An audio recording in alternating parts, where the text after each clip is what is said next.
돈을 버는 다양한 방법, 재테크 기사와 돈 되는 정보로 투자의 기준을 제시해주는 재테크 노하우 머니쇼 시작합니다. 간밤 뉴욕 증시 장중 등락을 거듭하던 3대 지수가 막판에 상승 전환하면서 또 강보합권으로 마감이 됐습니다. 네, 그렇습니다. 대통령의 날로 하루 쉬고 개장했던 뉴욕 증시.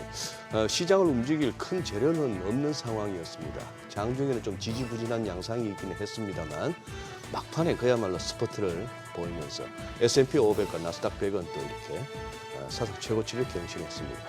러시아와 우크라이나 전쟁 종식을 위한 협상을 진행하고 있지만 결론이 나기까지는 시간이 좀 걸리겠습니다. 다만 트럼프 대통령은 이달 말 중 푸틴 대통령을 만날 것이라고 말했고요. 메타는 20거래일 연속 상승 끝에 이제 22% 넘게 하락하며 조정 양상을 보였고, 브로드컴과 TSMC의 분할 인수 가능성이 제기되면서 인텔은 16% 이상 급등했습니다. 10년물 미국 저축률이 조금 오르면서 다시 4.5%를 올랐었는데요. 금리, 환율 조금 이제 또 관심을 가져야 될 것 같습니다. 네, 어제 국내 증시는 양시장 모두 상승했습니다. 코스피가 엿새 연속 상승하면서 2620선 안착했고요. 한화 에어로스페이스, LIG 넥스원 등 방산 섹터 강세가 시장 상승을 이끌었습니다. 그밖에 전력기기 또 로봇, 원전주의 상승세도 좋았습니다. 외국인과 기관이 매수를 나타내면서 시장 상승에 힘을 보탰는데요. 얼마 전 우려와 달리 지금 국내 증시 계속해서 저점을 높여가고 있습니다. 오늘도 이러한 흐름을 보일 수 있을지 증시타임에서 체크해보겠습니다. 네, 고환율, 고물가, 고금리로 보험료 납부에 부담을 느끼는 소비자를 위해서 보험업계가 보험료를 할인받으며 혜택을 늘린 상품을 내놓고 있다는데요. 어떤 것들이 있는지 하우머니에서 알아보겠습니다. 네, 지금 보고 계신 머니쇼는 SBS 비즈앱과 유튜브에서 실시간 시청이 가능합니다. 더 많은 국내 주식 정보 받아보실 분들은 카카오톡 채널 머니랩 추가하시기 바랍니다. 그럼 먼저 빠르게 돌아가는 글로벌 증시 상황부터 정리해볼까요? 최주연 아나운서 소식 전해주시죠.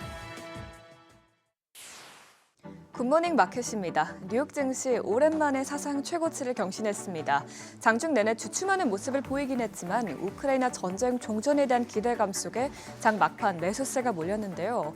다만 장 마감 후 트럼프 대통령이 또다시 자동차와 의약품의 관세율에 대한 발언을 내놓으면서 내일 시장이 다시 고점의 벽에 부딪힐지 주목됩니다. 마감 상황 보면 간밤 다우지수는 0.02% 소폭 올랐고요. S&P 500 지수는 0.24% 오르면서 사상 최고치를 경신했습니다. 또 나스닥 지수는 0.07%로 소폭 상승 마감했습니다. 시총 상위 종목은 대부분 큰 폭으로 떨어졌습니다. 엔비디아와 마이크로소프트만 각각 0.4%와 0.3% 올랐고요. 나머지 기업들은 일제히 하락으로 마감했습니다. 또 시총 6위부터도 보면 메타는 3% 가까이 밀리면서 20거래일간의 상승세를 끊어냈고요. 테슬라는 머스크 CEO의 정치적인 행보 논란에 오늘도 0.49% 떨어졌습니다. 그러면 이어서 오늘 공개된 지표도 살펴보면 트럼프의 관세 정책으로 인해서 미국의 부동산 시장부터 제조업 업황까지 타격을 받고 있는 것으로 나타났습니다. 우선 미국의 2월 주택시장 지수는 5개월 만에 최저치까지 떨어진 것으로 나타났습니다. 2월 주택시장 지수는 42로 전월 대비해서 5포인트 떨어졌고요. 예상치도 크게 밑돌았습니다. 이번 지수 하락은 관세 불확실성과 높은 주택 비용, 그리고 상승한 모기지 금리가 복합적으로 작용한 결과로 풀이되는데요. 조사 측은 정책 불확실성과 비용 상승으로 2025년 기대치가 조정됐다면서 특히 관세 불확실성이 향후 판매 기대 수치를 2023년 12월 이후 최저 수준으로 끌어내렸다고 설명했습니다. 또 2월 뉴욕 제조업 지수도 발표치는 전월 대비해서 상승하긴 했지만 가격 압박과 관세로 인한 불확실성에 미래에 대한 기대 지수가 비관적으로 집계됐습니다. 우선 가격 지불 지수는 11.2포인트 상승하면서 거의 2년 만에 최고 수준을 기록했고요. 미래 기대 지수는 15포인트 급락해 기업들의 미래에 대한 낙관론이 눈에 띄게 줄어든 것으로 나타났습니다. 앞으로 관세 폭탄이 현실화될 경우 수치가 더 약화할 수 있어 주의해야겠습니다. 이런 가운데 연준위원들은 여전히 기준금리를 제약적인 수준에서 유지해야 한다는 입장을 보이고 있습니다. 메리 데일리 샌프란시스코 연은 총재는 통화 정책은 지금도 제약적이지만 인플레이션의 진전이 있다는 점이 지속해서 확인될 때까지는 이 제약적인 상태를 유지해야 한다고 언급했고요. 크리스토퍼 월러 연준 의사는 금리 인하를 일시 중단하는 것이 적절하다고 언급했습니다. 다만 여전히 펀드 매니저들 사이에서는 주식시장에 대한 강세론이 이어지고 있는 것으로 보입니다. 뱅크 오브 아메리카의 2월 펀드 매니저 설문조사에 따르면 전 세계 펀드 매니저의 현금 보유 비중이 3.5%로 떨어지면서 2010년 이후 가장 낮은 수치로 집계됐습니다. 그만큼 위험 자산 선호 심리가 살아있다는 것인데 실제로 설문조사에 따르면 참여자들 중 다수가 올해 글로벌 주식이 가장 수익률이 높은 자산이 될 것이라고 예상했습니다. 다만 미국의 예외주의는 앞으로 이어지지 않을 수도 있겠는데요. 펀드 매니저들은 유럽 증시가 나스닥보다 더 강한 상승률을 가져올 것이라고 언급했습니다. 최근 유럽 증시에 자금이 쏠리는 현상과 맞닿아 있죠. 국채 수익률은 크게 오른 것으로 나타났습니다. 독일 등 유럽이 방위비 증액을 위해서 국채를 더 많이 발행할 것이라는 전망에 독일 국채 수익률이 크게 오른 데다가 연준위원들이 당분간 금리를 유지하겠다는데 목소리를 모은 것이 채권 시장의 부담으로 작용했습니다. 간밤 10년물 국채 수익률은 0.07%포인트 뛰었고요. 2년물 국채 수익률도 0.04%포인트 올랐습니다. 국제유가는 오늘도 1% 넘게 올랐습니다. 어제 우크라이나 드론이 러시아의 원유 시설을 공격하자 상승세가 오늘까지도 이어졌는데요. 간밤 WTI와 브렌트유는 각각 배럴당 71달러, 75달러 선에서 거래됐습니다. 굿모닝 마켓이었습니다.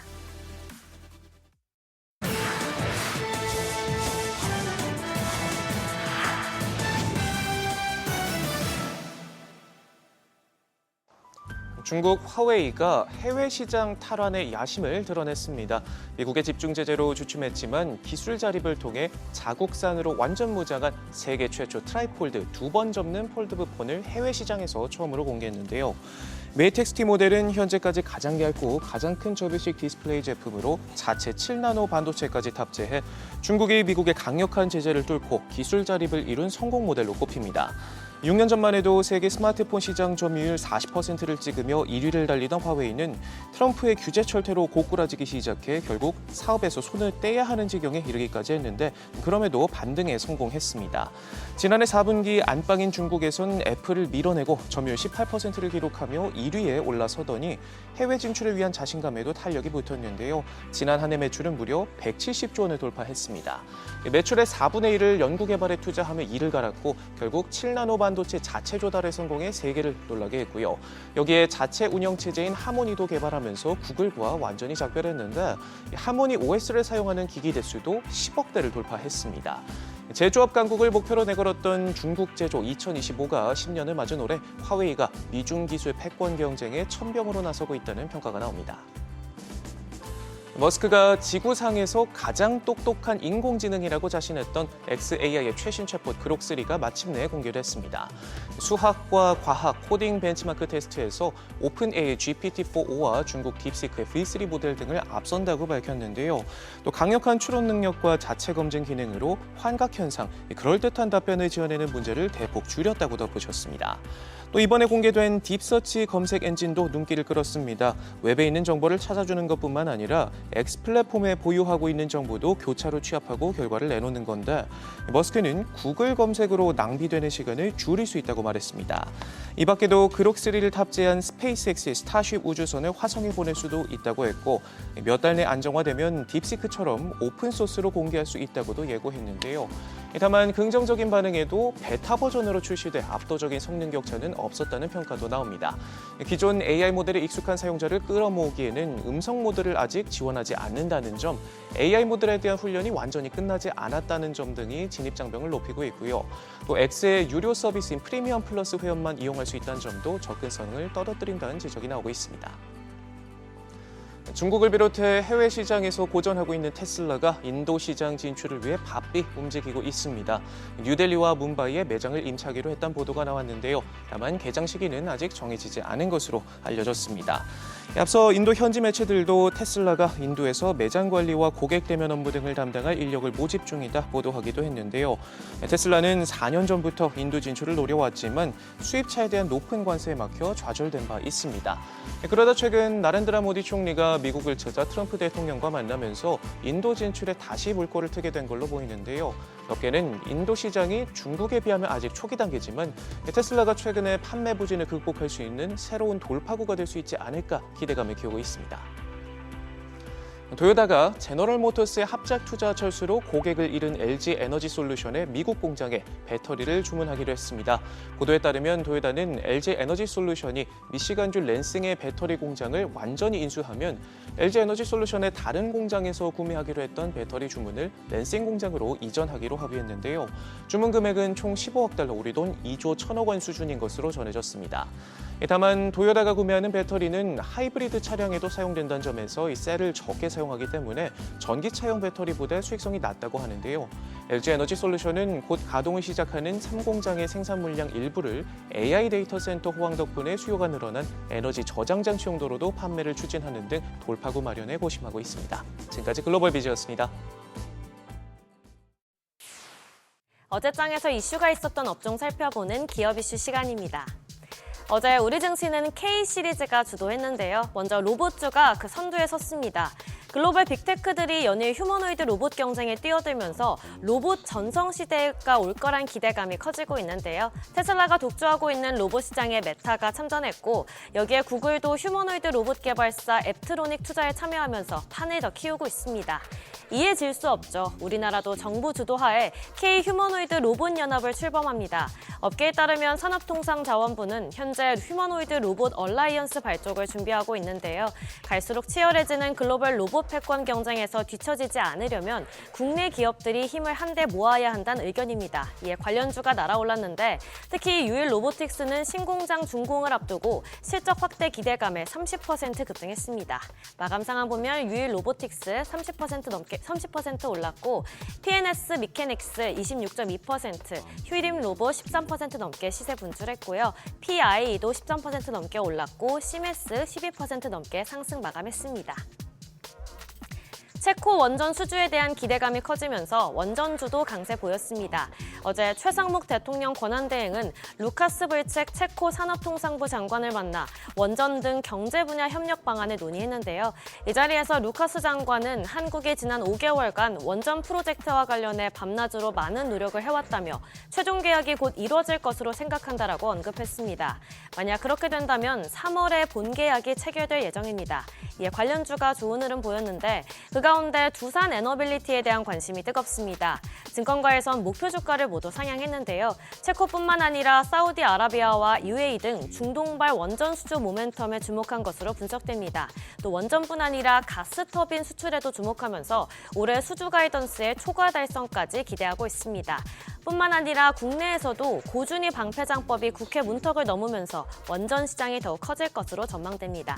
관련주 살펴보면 LS 일렉트릭이 18.83% 올랐고 우리기술 9.52%, 현대건설 8% 넘게 올랐고요. 두산 에너빌리티 7.45%, 우진도 5% 가까이 상승했습니다. HBM도 시세 분출했는데요. 반도체 기업의 통합투자세 공제율을 현행보다 5%포인트 상향하는 내용을 핵심으로 하는 이른바 K-칩스법이 국회 소관 상임위를 통과했습니다. 만약 본회의까지 통과되면 반도체 기업의 시설 투자에 대한 세액 공제율이 대기업과 중견기업은 각각 20%와 30%로 높아지게 되는데요. 또한 삼성전자가 차세대 모바일 메모리로 꼽히는 저전력 광폭 입출력 D램을 3년 뒤에 선보일 예정이라고 발표했습니다. 해당 D램은 고성능과 저전력에 특화돼서 모바일 HBM으로 주목받고 있는데요. 삼성전자는 AI를 위한 LPW D램으로 모바일 시장 1위 지위를 굳히겠다는 목표입니다. 그러면서 관련주가 강세 보였는데 제너셈 23.8% 시세 분출했고요. 고영도 8% 넘게 올랐고 STI 6% 가까이, KC텍 4.73%, 오루스 테크놀로지가 3.85% 시세 분출했습니다. K-시리즈의 마지막 방산주도 어제 좋은 흐름 보였습니다. K방산이 중동 시장의 문을 두드리고 있는데요. 현재 우리 기업들은 현지 시간 17일부터 21일까지 아랍에미리트 아부다비에서 개최되는 중동 아프리카 지역의 최대 방산 전시회에 참가 중입니다. 그 가운데 현대로템과 국산 파워팩 부체계 업체들이 K2전차 방산 수출 원팀으로 똘똘 뭉쳐서 K방산 수출에 본격적으로 나섰습니다. 현대로템의 중동형 K2전차는 사막 환경에 최적화된 맞춤형 전차인데요. 여기에 국산 파워팩의 장착으로 중동 국가로의 수출 제한을 해결하고 추후 유지 보수에도 강점을 갖고 있다는 평가입니다. 코리아 원팀은 이번 전시회에서 마케팅을 활발히 펼치면서 UAE를 시작으로 중동 국가로의 수출 가능성을 높이겠다는 목표입니다. 이에 관련주가 주목받았는데 한화가 13% 가까이 올랐고요. STX 엔진 또 13% 가까이 올랐고 한화 에어로스페이스 11.44%, 우리기술 9.52%, LIG 넥스원이 9% 넘게 상승 마감했습니다. 지금까지 어제장 이슈 전해드렸습니다.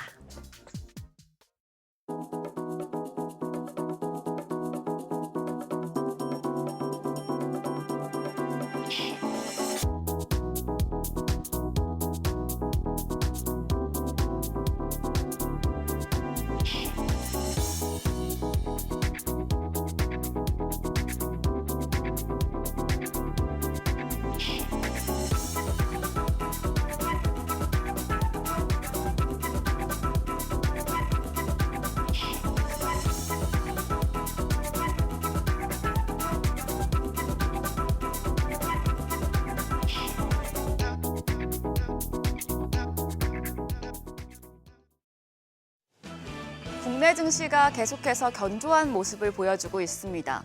어제 우리 시장 반전 드라마를 썼습니다. 상승폭이 그렇게 크진 않았지만 장중에 상승 전환하면서 예상과 다르게 양시장 모두 200일선 돌파에 성공한 점이 인상적입니다. 증권가에서는 코스피 3,000선까지 갈 것이라는 전망이 고개를 들고 있지만 트럼프 2기 행정부 집권 이후에 불확실성이 커지고 있기 때문에 낙관할 수만은 없습니다. 어제장 복귀하면서 오늘장 투자 포인트 체크하시죠. 어제 코스피는 6거래일 연속 올라서 0.6% 상승했고 코스닥도 4거래일 연속 강세로 0.67% 가까이 올랐습니다. 유럽 증시가 사상 최고치를 기록한 가운데 방산주 강세가 우리 시장까지 파급됐습니다. K칩스법 기재위 통과와 삼성전자 자사주 소각 소식 등도 시장의 상승 요인으로 작용했습니다. 유가증권 시장 수급 상황이 우호적이었습니다. 메이저 수급 주체의 쌍끌이 매수세가 유입됐는데요. 외국인 너무 늦지 않게 돌아오는 모습이었습니다. 4거래일 만에 매수 우위로 전환되면서 180억 원 가까이 순매수했습니다. 기관이 최근에 시장 상승을 이끌고 있는데 어제도 1,700억 원 가까운 사자세를 기록했습니다. 특히 연기금은 어제까지 32거래일 연속 순매수하면서 지수 상승에 기여했습니다. 개인만 홀로 1,883억 원어치 팔아냈습니다. 코스닥 시장에서는 외국인만 팔자 포지션 취했습니다. 430억 원 매도 우위였고요. 반면에 기관 300억 원 넘게 순매수했고 개인도 280억 원 가까운 매수 우위였습니다. 유가증권 시장 시총 상위 종목 중에서는 삼성전자가 가장 강하게 올랐습니다. 1.61% 상승했는데 3조 규모의 자사주를 오는 20일 소각한다고 발표한 데 따른 것입니다. 그 밖에 현대차와 네이버, KB금융 등도 상승했습니다. 반면 SK하이닉스와 삼성바이오로직스, LG에너지솔루션 등은 약세 기록했습니다. 코스닥 시총 상위 종목은 종목별 희비가 엇갈렸습니다. 제약바이오 대표주 중에서는 HLB와 리가켄바이오가 상승했고 로봇 대표주인 레인보우 로보틱스 최근에 상승과 하락을 오가며 변동성이 큰 모습인데요. 어제는 5% 가까이 올랐습니다.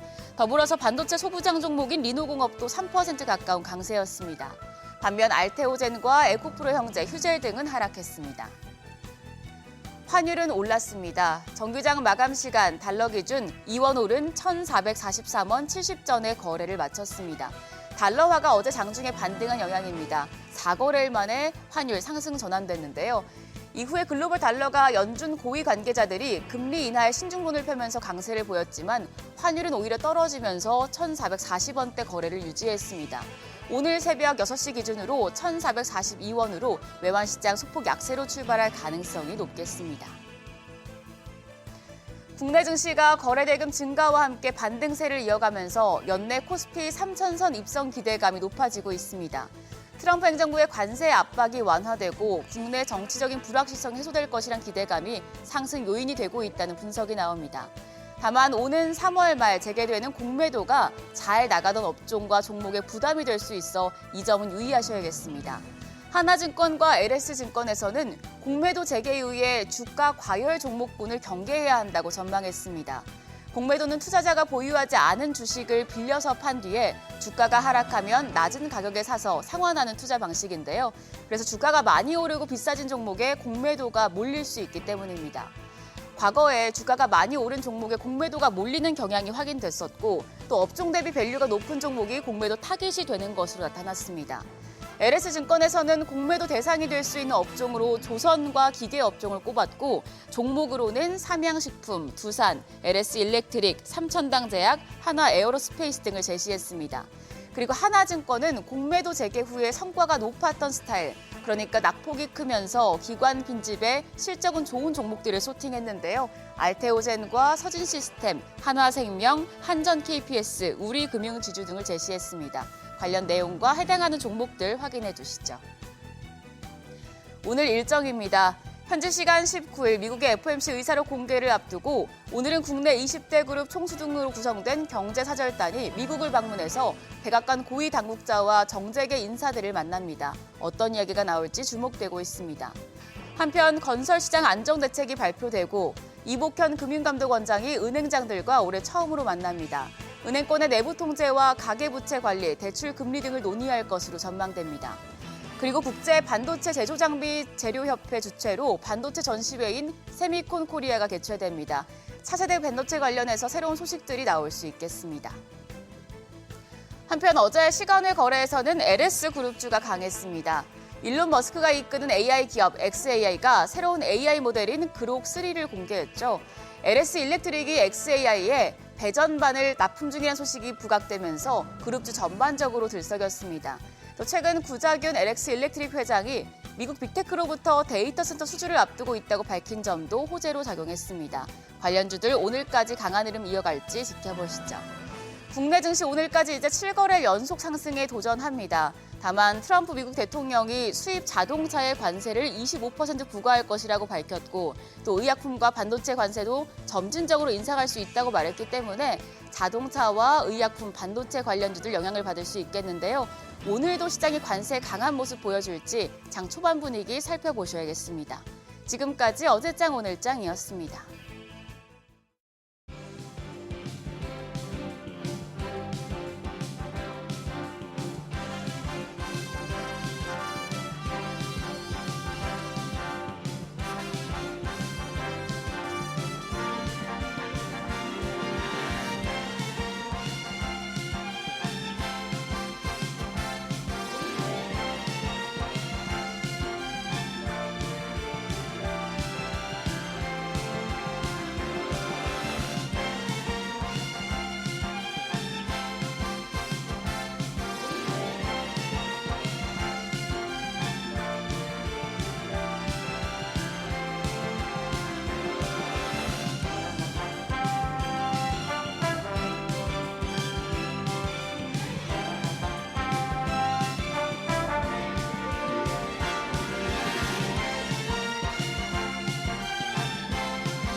현재 시각 8시 24분 향해 갑니다. 지금 보고 계신 머니쇼는 SBS BJ과 유튜브에서 실시간 시청이 가능합니다. 특히 SBS BJ 다운로드 받으셔서 시청하시면 다양한 정보 확인해 보실 수 있고요.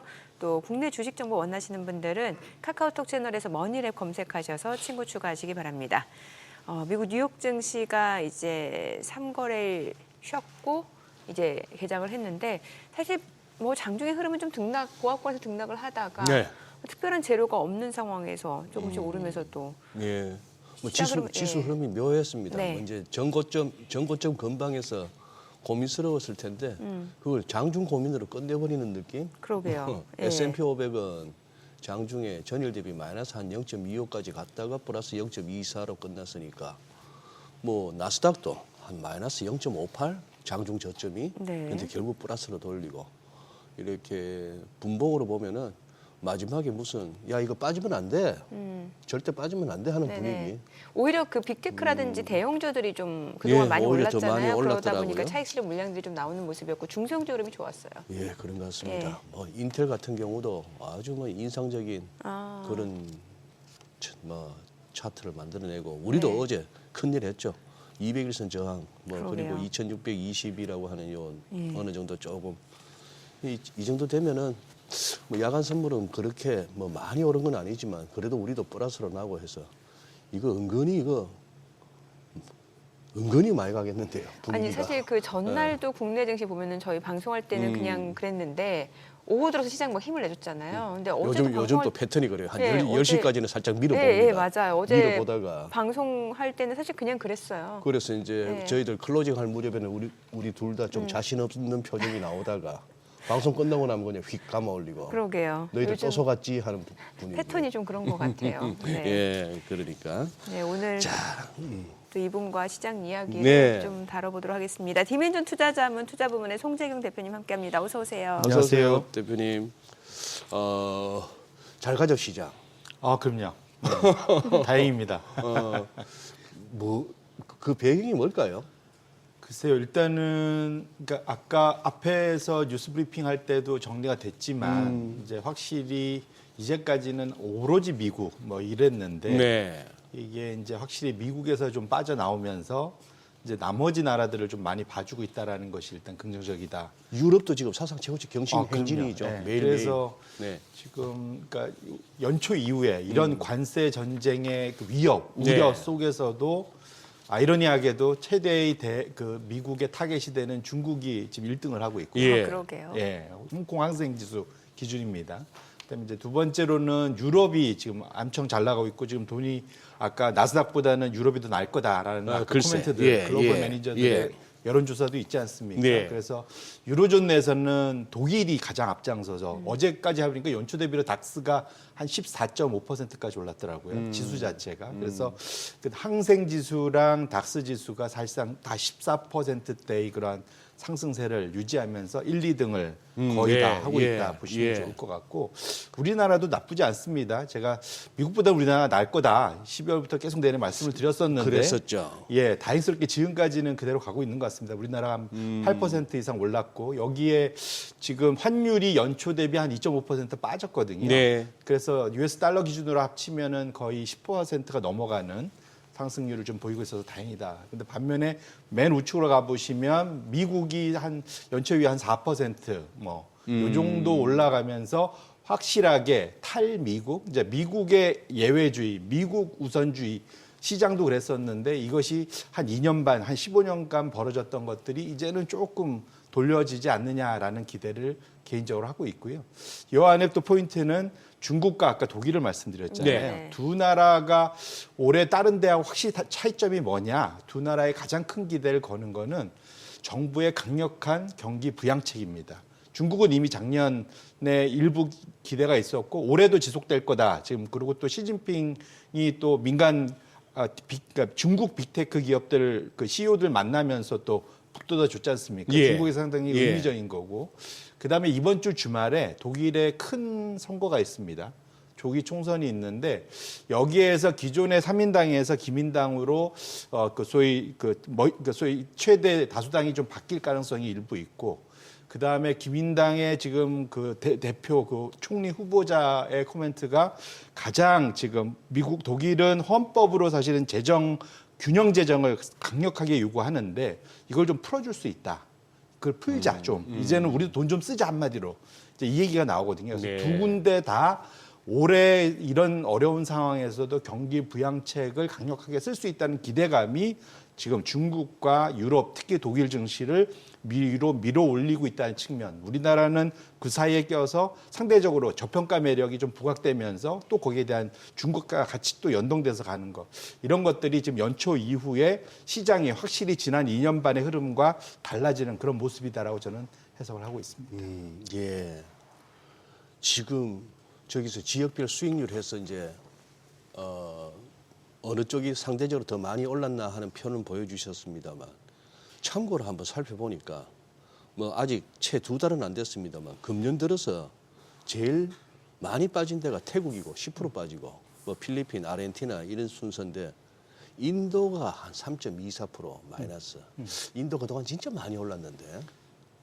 맞습니다. 또 이렇게 아시아에 집중된 펀드의 플로우를 보면은 예. 사실은 인도가 그새 많이 올랐던 가장 큰 이유가 뭐냐면 중국의 대체제 대체제 차원에서. 그래서 중국 투자 자금이 인도로 많이 빠졌었거든요. 최근 네, 한 3년 네. 동안. 그런데 이제 최근 들어서 다시 중국에 대한 기대감이 커지면서 인도에 투자했던 자금이 빠져서 예. 중국으로 넘어가는 것이 지금 계속 잡히고 있거든요. 결국은 최근 3년간 아시아권에서의 흐름 자체도 모든 게 좀 반전되고 있고 그렇게 놓고 보면 지난 1년 이상 우리나라가 상대적으로 많이 고생했었는데 거기에 대해서 이제 그런 반전의 그런 기대 흐름 이런 것도 충분히 기대해 볼 수도 있겠다 이렇게 말씀드립니다. 이제는 중국 따로, 홍콩 따로가 의미가 없잖아요. 홍콩 자체가 중국 아닙니까? 그렇긴 한데 왜냐하면 중국 본토 자금이 홍콩에 투자하기가 만만치가 않잖아요. 아직은 그런. 예. 그래서 보면은 똑같이 갈 것 같은데 항상 좀 격차가 좀 있습니다. 그래서 지금 본토 상하이 그러니까 CSI 300 지수랑 그 홍콩 항생 지수의 지금 격차는 여전히 좀 있습니다. 그래서 그리고 홍콩 항생 지수는 확실하게 이런데 그 외국인들이 훨씬 더 거래하기 쉬워하거든요. 왜냐하면 그 소위 홍콩 달러가 페그가 돼 있잖아요. 예. US 달러랑 예. 그러니까 소위 달러에 대한 그러니까 그 환율에 대한 부담은 없는 시장이기 때문에 훨씬 더 여전히 홍콩에 대해서 우리가 좀 이제는 외국인들이 많이 빠져나갔다 생각하지만 그래도 거래하기가 상대적으로 쉬운 그러한 그 중국을 대용할 수 있는 좋은 지수다 이렇게 봐야 될 것 같습니다. 홍콩이 14.5, 항생 H가 16.2%인데 네. 연초 이후 네. 상해는 마이너스 0.8%거든요. 그러니까요. 예. 확연히 이 본토하고 홍콩하고는 좀 차이가 나긴 나고. 네, 맞습니다. 근데 유럽이 요즘 잘 가는 거는 저는 개인적으로 좀 의아한 게 지표상으로 봤을 때도 그렇게 뭐 이렇게 뭐 탁월하다고 할 만한 건 없고 국제 정치적으로는 저는 요즘 보면은 아까 이렇게 기민당도 말씀하시고 사민당도 말씀하셨지만 메르켈 이후로 저는 뭐 독일이 누가 가는지 누가 어떻게 이끌고 가는지 그런 부분도 애매해지고 지금 러브 협상하는데 보세요. 종전 협상하는데 전쟁 당사국인 우크라이나 젤렌스키 제외되고 그 나토군도 뭐 가입 그거 뭐 참전하고 있는데 EU 그냥 패스하고 좀 유럽이 모양새는 많이 빠지는데 정신이 요즘 너무 좋아요. 그러니까 그 소위 이제 나쁜 소식이 좋은 소식이다. 경제의 나쁜 소식이 시장에 좋은 소식이다라는 게 여전히 이제 유럽의 올해는 잘 맞고 있는 거다 봐야 될 것 같고요. 아까도 말씀드렸지만 그 유럽은 지금 경기는 안 좋아요. 사실은 그 기술적으로는 침체 국면으로 다시 좀 들어가고 있는데 반면에 그러다 보니까 ECB가 올해 예상 밖으로 금리를 미국에 비해서는 좀 더 공격적으로 내릴 것 같다라는 것에 대한 기대가 첫 번째로 크고요. 아까 말씀드린 두 번째로는 다시 독일이 이제까지는 소위 유럽이나 이런 데가 재정을 쓰는데 상당히 반대하는 입장이었거든요. 독일이라는 나라가. 왜냐하면 1, 2차 세계대전 거치면서 독일이 한번 그 소위 재정적으로 완전 파산 상태에 간 다음부터는 소위 그 재정을 적자를 내는 것에 대해서 상당히 뭐랄까 그 히스테리컬한 그런 나라예요. 그런데 처음으로 헌법을 좀 일부 수정을 해서라도 균형 재정에 대한 것을 일부 좀 완화시키려는 움직임을 지금 현재 다수당이 될 수 있는 기민당의 지금 대표가 얘기를 하고 있다는 측면에서 독일로서는 큰 변화네요. 그렇죠. 그런 측면에서 재정 적자를 확대할 수 있다는 측면에서는 그러면 시장은 당연히 돈이 풀리는 거는 좋아하잖아요. 특히 주시장은. 그래서 물론 지금 채권은 안 좋습니다. 그래서 이따 얘기하겠지만 채권 쪽은 금리가 좀 위로 튀는 모습은 보이고 있지만 아무래도 많이 찍어야 되니까. 하지만 주시장은 적어도 그 초창기에 돈이 풀리는 상황에 대해서는 큰 기대를 가지고 랠리를 좀 펼치고 있다 이렇게 보셔야 될 것 같습니다. 업종을 봤을 때 최근에 이제 미국의 기술주들이 약간 또 좀 쉬어가는 모습이었어요. 그러니까 이제 그 지난주 같은 경우 나스닥이 좀 후반에 오르긴 했는데 간밤에 보니까 이제 주요 대형주들, 빅테크 관련주들이 좀 쉬어갔는데 오히려 딥시크 등장 이후로 뭐 홍콩의 항생테크도 그렇고 중국의 그런 기술주들 그러면 굉장히 좋은 것 같아요. 맞습니다. 이게 이거를 이제 시장으로 놓고 보면은 막 뒤섞여 보여서 좀 헷갈릴 수도 있는데 그래서 제일 좋은 건 지난 2년 반 전 세계를 이끈 거는 미국의 AI죠, 사실은. 네네네. 그래서 그 미국의 AI를 대표하는 대표적인 지수를 크게 보면 나스닥 100인데 결국은 그 ETF로 보면 QQQ, 우리나라 투자자들도 소학개미들이 되게 좋아하시는.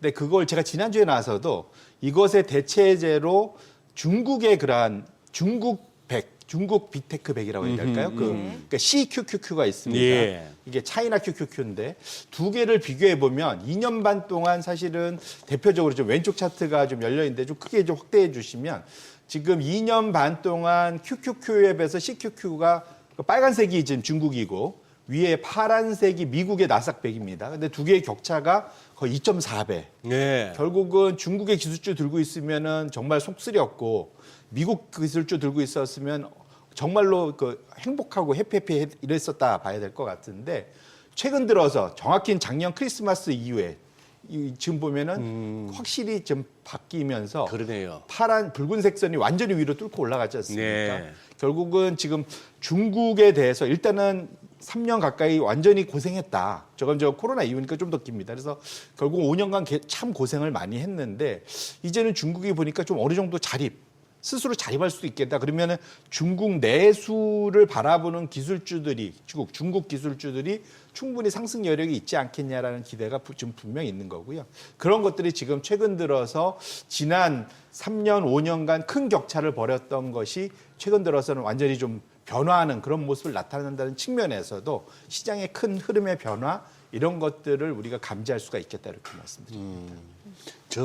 저기서도 이제 결국 작년 크리스마스 전후해서 이제 중국 쪽에 기술주가 더 이제 아웃퍼폼하는 적을 보고 또 요즘 몇 가지 측면에서 보면은 시장이라는 게 그렇게 만만하거나 그냥 단순하게 생각해서 이렇게거니에 부합하는 경우는 참 없는 게 소위 말해서 트럼프 트레이드 말입니다, 대표님. 트럼프가 당선됐으니 뭐 재정이 더 악화될 거고 보나마나 그래서 금리 뛸 거야. 뭐 달러도 같이 강으로 갈 거야. 그리고 트럼프가 워낙 가상화폐, 뭐 비트코인에 대해서 우호적이었으니까 코인 시장도 한번 뭐 10만 불 훌쩍 넘어설 거야. 뭐 요 세 개만 보더라도 막상 지금 우리 생각해 보시면은 그렇지가 않아요, 그죠? 주식은 뭐 그럭저럭 잘 버틸 거야 했는데 주식 제외하고 나머지 채권 시장에서나 코인 시장, 외환 시장에서의 트럼프 당선의 트럼프 트레이드라고 분류할 만한 그런 어떤 컨셉으로 포지션 잡았던 선수들이 별 재미를 못 봤어요, 지금. 오히려 중국 아주 조질 것 같았지만 관세가 됐건 뭐가 됐건 중국 더 좋잖아요, 지금. 네, 맞습니다. 그래서 어쨌거나 지금 뭐랄까 그 변화가 사실 네. 트럼프 당선 이후에 특히 트럼프가 취임한 이후에 지금 이제 3주 차죠, 이게 지금. 이제 4주차 접어 4주차 들어가네요. 3주 지나고 4주차 들어가는데 4주차 들어. 느낌은 거의 뭐 한 6개월, 1년 지나간 그런 느낌이라서 네. 그런 변화를 시장이 소화하는데 상당히 어려움을 겪고 있는 것만은 분명하다. 그래서 그런 측면에서 놓고 보면 이따 얘기 좀 더 하겠지만 좀 미국 그러니까 시장이 트럼프를 못 쫓아가고 있어요, 정확히는. 네, 그 말씀도 일리가 있네요. 그래서 이것을 소화하는 과정이 어느 정도는 나타날 텐데 기존의 행복감과 트럼프가 던지는 엄청난 위협들 이 두 개가 어느 정도 중간에 좀 만나줘야 되는데 이것이 너무 따로 놀다 보면 나중에 좀 뭐랄까 한 방에 이게 반영하는 것이 되면 좀 걱정이 된다. 개인적으로 그렇게 말씀드립니다. 네.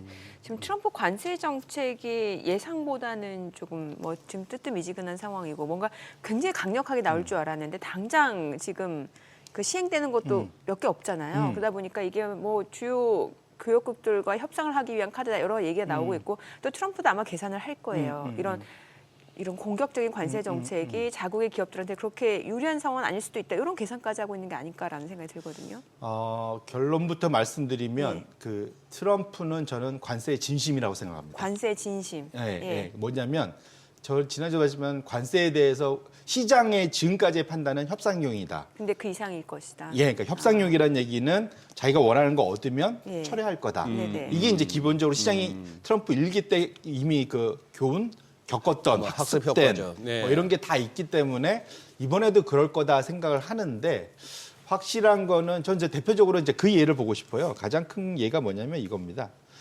부가가치세를 지난 주말 동안 또 끌고 맞아요. 나왔어요. 그래서 그러니까 8번 차트를 부가세. 열어봐 주시면 그것도 관세로 인식이 될 수 있다는 거잖아요. 그러니까 자, 그게 이제 제가 사실은 말이 안 되는 거거든요. 각국 자국에 따른 법이잖아요. 그러니까 부가가치세는 정말로 네. 그냥 국내에서 파는 건 모두 다 그러니까요. 부과하는 거에서 우리가 네.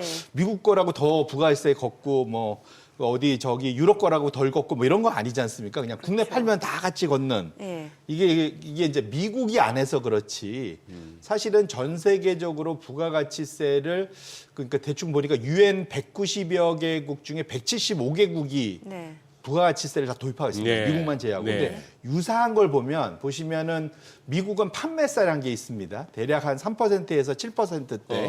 예. 요게 있고 그 주 경계를 벗어나면 뭐 안 걷기도 하고 뭐 이렇게도 하는데. 예. 근데 캐나다는 이제 부가가치세 가까운 판매세 이런 게 있는데 이게 이제 거의 13에서 14% 되고요. 어허. 근데 지금 그 북미에서 보면 멕시코는 확실히 부가가치가 16%나 있습니다.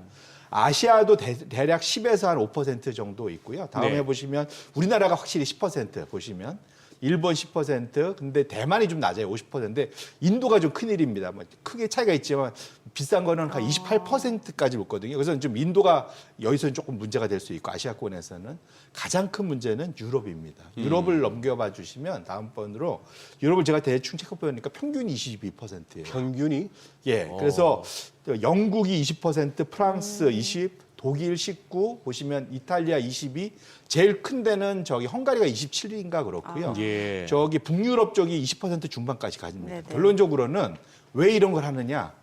기존의 상호 관세 뭐 관세 해보니까 이게 때려봐야 잘해야 10%뭐 이렇게밖에 안 되니 제일 문제 삼을 수 있는 게 이건 부가세. 전 세계 175개국이 다 도입하고 있고 특히 미국과 그 무역 거래가 제일 많은 국가들 봤더니 되게 높더라. 유럽이 20%나 되고 이런 식으로 지금 대충 볼 수가 있거든요. 결론적으로는 트럼프가 무슨 이유든 끄집어내서 관세 수입을 확대하고 싶다라는 것을 사실은 부가가치세 이슈를 끌고 나온 곳에서 저는 개인적으로 확인할 수 있겠다. 그래서 관세가 단순히 협상용은 아니다. 진심이다. 예, 그래서 관세를 통해서 미국이 어느 정도 재정 수입을 충당하겠다는. 제가 지난주에 와서 그래서 감세 법안을 연말에 마지막 마무리되는 걸 연장하려면 향후 10년간 최대 한 4조 달러가 필요하겠다 이렇게 말씀드렸지 않습니까? 예. 연에 한 4천억 정도의 수입이 새롭게 필요한데 네. 지금 상황에서 쉽지 않지 않습니까? 예. 그래서 보편 관세 20% 정도를 때리면 예. 그러면 대략 한 3, 4조가 들어온단 말이죠. 아하. 그럼 아까 봤듯이 사실은 좀 그 부가가치세 20% 정도 수준을 어느 나라든 적용할 수만 있다면 예. 그러면 보편 관세 때리는 거하고 똑같은 효과를 거둘 수 있지 않겠습니까? 그 제가 보기엔 찾다 제가 보기엔 지금 부가가치세를 찾아낸 거라고 좀 보여져요. 그래서 결론적으로는 지금 시장에서는 일부는 우리가 아까 그래서 시장에 지금 그 소화해내는 속도랑 트럼프가 하는 게 생각이 동상이몽을 하고 있는데 트럼프는 감세 법안 연장을 위해서 정말로 신규 재원이 필요하고 네. 그걸 하려다가 여러 가지 궁여직책을 찾다가 지금 부가가치세까지 간 것 같고요. 여기에 플러스 비관세 장벽까지 추가적으로 더해서 무조건 관세를 좀 높이겠다는 의지가 분명하다. 그래서 4월 1일까지 지금 상무부 보고 다 제출하라고 그랬지 않습니까? 네. 각국별로 기존 관세, 부가가치세, 비관세 장벽 다 정리해서 갖고 오라는 얘기는 어찌 보면 마음속에 목표가 있는 거죠. 여기에 너희들이 맞춰오라고 사실은 해석할 수 있을 것 같아요. 그래서 지금 시장은 이것 자체를 상당히 무시하고 가고 있는데 4월 이후에 관세가 현실화된다면 그럼 그걸 과연 지금 시장이 이걸 소화해내고 있는 정도의 수준이냐 그걸 놓고 봤을 때는 4월 이후의 장세에 대해서는 상당히 불확실성이 커진 것만은 좀 분명하다 이렇게 말씀드리겠습니다. 뭐 3월 말에 또 공매도도 재개되고 4월 정민앵커 해석에 따르면 4월 1일부터 관세 부과하면 만우절이라서 안 통할까 봐 4월 2일부터 자동차 관세 한다고. 예, 맞을 것 같습니다. 뭐 제가 한 얘기가 아니라 예. 글쎄 뭐 그렇게 한번 생각해 볼 수도 있는데 문제는 그래요. 송 대표님 말씀 맞다나 관세라는 것을 그냥 뭐 해보는 소리는 아니다. 그것보다는 더 진지한 뭔가가 있다. 확실히 그렇게 해서 감세로 인한 세수 부족을 또 재정 문제를 해결하겠다. 어느 정도 어그리가 됩니다만 결국은 시차를 두고 인플레이션을 갖다 자극할 거 아니에요. 당연히 그렇죠. 그리고 그 교육국들도 보복 관세를 할 거 아니에요. 또 할 분명. 거고요. 맞습니다. 결국 그래 되면 예. 글로벌리 경기는 조금 가라앉을 수가 있고. 그게 제일 그리고, 두려워하는 예. 겁니다. 네. 또 미국에서 또 수출 그 비중이 큰 기업들 같은 경우는 또 직격탄을 받을 수밖에 없는 거잖아요. 맞습니다. 사실은 이게 시차를 두고, 그러니까 당장은 그 관세를 때려 맞은, 예. 그 예를 들면 우리나라 같은, 유럽 같은, 예. 중국 같은 이런 나라들이 힘들겠죠. 네. 초기에는. 하지만 그게 시차를 두고 부메랑으로 미국으로 돌아온다는 거죠. 그래서 그렇죠. 결국은 무역이 약화되고 글로벌 경기가 둔화되면 결국은 미국이 해외에서 벌어들이는 것도 약화될 거지 않습니까? 네, 네. 그 사이에 또 강달러도 갈 거잖아요. 네. 그렇기 때문에 그것이 걱정인데 그래서 지금 요게 재밌는 차트인데 보시면은 미국의 시총 규모별 네. 그 해외 매출 비중입니다. 미국의 중소형주는 사실 한 20-30%도 안 되기 때문에 사실은 해외가 좀 죽어도 큰 이슈는 없습니다. 상대적으로. 예. 하지만 크면 클수록 손해다. M7이 오히려 해외에서 벌어들이는구나. 훨씬 많죠. 절반 이상. 여기서 엔비디아는 70%가 넘습니다. 70%가? 예. 네. 그러니까 그 소위 미국의 하드웨어, 그 IT 하드웨어 쪽은 당연히 그렇게, 우리나라 뭐 삼성전자 마찬가지로 예, 다 해외에서 예, 걸어들인 예. 거잖아요. 그렇게 놓고 보신다면, 근데 심지어는 저희 미국의 빅테크 중에 뭐 그 소위 마이크로소프트니 뭐 메타니 뭐 이런 데도 사실 해외 매출 비중이 높단 말이죠. 네. 결론적으로는 M7이 어찌 보면 타격이 가장 클 수 있다. 결국은 트럼프의 관세 정책 자체가 미국을 잘 살게 만들 줄 알았는데 오히려 해외 매출의 둔화 때문에 사실은 손해를 볼 가능성이 매우 크기 때문에 그래서 사실은 저명한 미국의 노벨 경제학상 받았던 대부분의 경제학자들이 다 모여갖고 이구동성으로 제발 이거 좀 하지 마라. 라고 하는 이유가 여기에 있는 거거든요. 그러니까 트럼프도 약간 지금 주저주저 하는 게 아닌가 저는 그런 생각이 드는 거예요. 근데 지금 그런데 그 논리를 지금 찾고 있는 거잖아요. 지금 사실은 그래서 부가치세를 끌고 나올지는 누가 알았겠습니까? 그러니까요. 예, 그러니까 거기까지 끌고 나온 걸 봐서는 트럼프가 저는 개인적으로는 진심이라는 것만은 분명해서 여기에 대한 경계감을 그래서 알아서 잘 정리해 줄 거야를 했다가 시장 자체가 상당히 뭐랄까 뒤통수 맞을 수가 있어서 그건 좀 조심할 필요가 있다고 말씀드립니다. 네. 아까 시장이 트럼프 대통령을 쫓아가기에 뭐 버겁다고 하셨는데 시장과 경제 분야 측면보다도 더 심한 거는 미국 전반적인 어떤 변화예요. 진짜 어쩌면 한 달도 안 됐는데 이렇게까지 몰아칠 수 있을까? 지금 뉴스 하나 읽어드릴게요. 지금 또 이제 트럼프 대통령이 저기다가 트루스 소셜에다가 올린 거예요. 뭐냐 하면은 법무부에다가 바이든 행정부 시절 임명된 연방 검사들 전원 해임하라고 지시했다는 거예요. 그러면서 법무부가 전례 없이 정치화됐다. 야, 이런 걸 갖다가 지금 취임 초에 그냥 막 폭풍처럼 몰아붙이니까 그러면 이제 지금은 뭐 정신없이 두들겨 맞고 있고 어떻게 해야 되나 싶겠지만 이 어떤 반발 내지는 뭡니까? 여기 가만히 있지는 않을 것 같은데 또.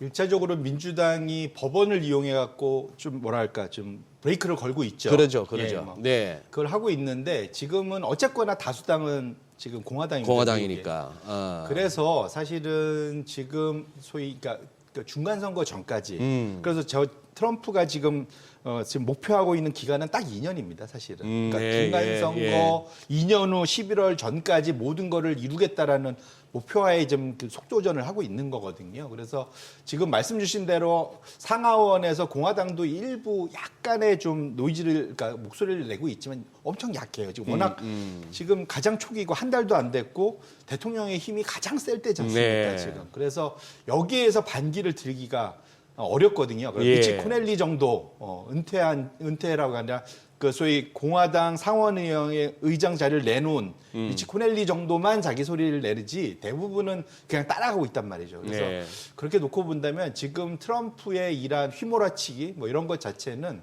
당분간 지속될 수밖에 없겠다 이렇게 말씀드립니다. 네. 이제 이번 주에 보니까 이제 FOMC 의사로 공개가 되고 당장 이제 오늘 밤에 공개가 되고 그리고 후반으로 갈수록 그 섬의 업종들 실적 발표 있잖아요. 그런데 그 미국 같은 경우는 그래도 좋은 게 실적 잘 나오면 주가가 또 따라가요. 그리고 실적 가이던스 좋으면 또 화답하고.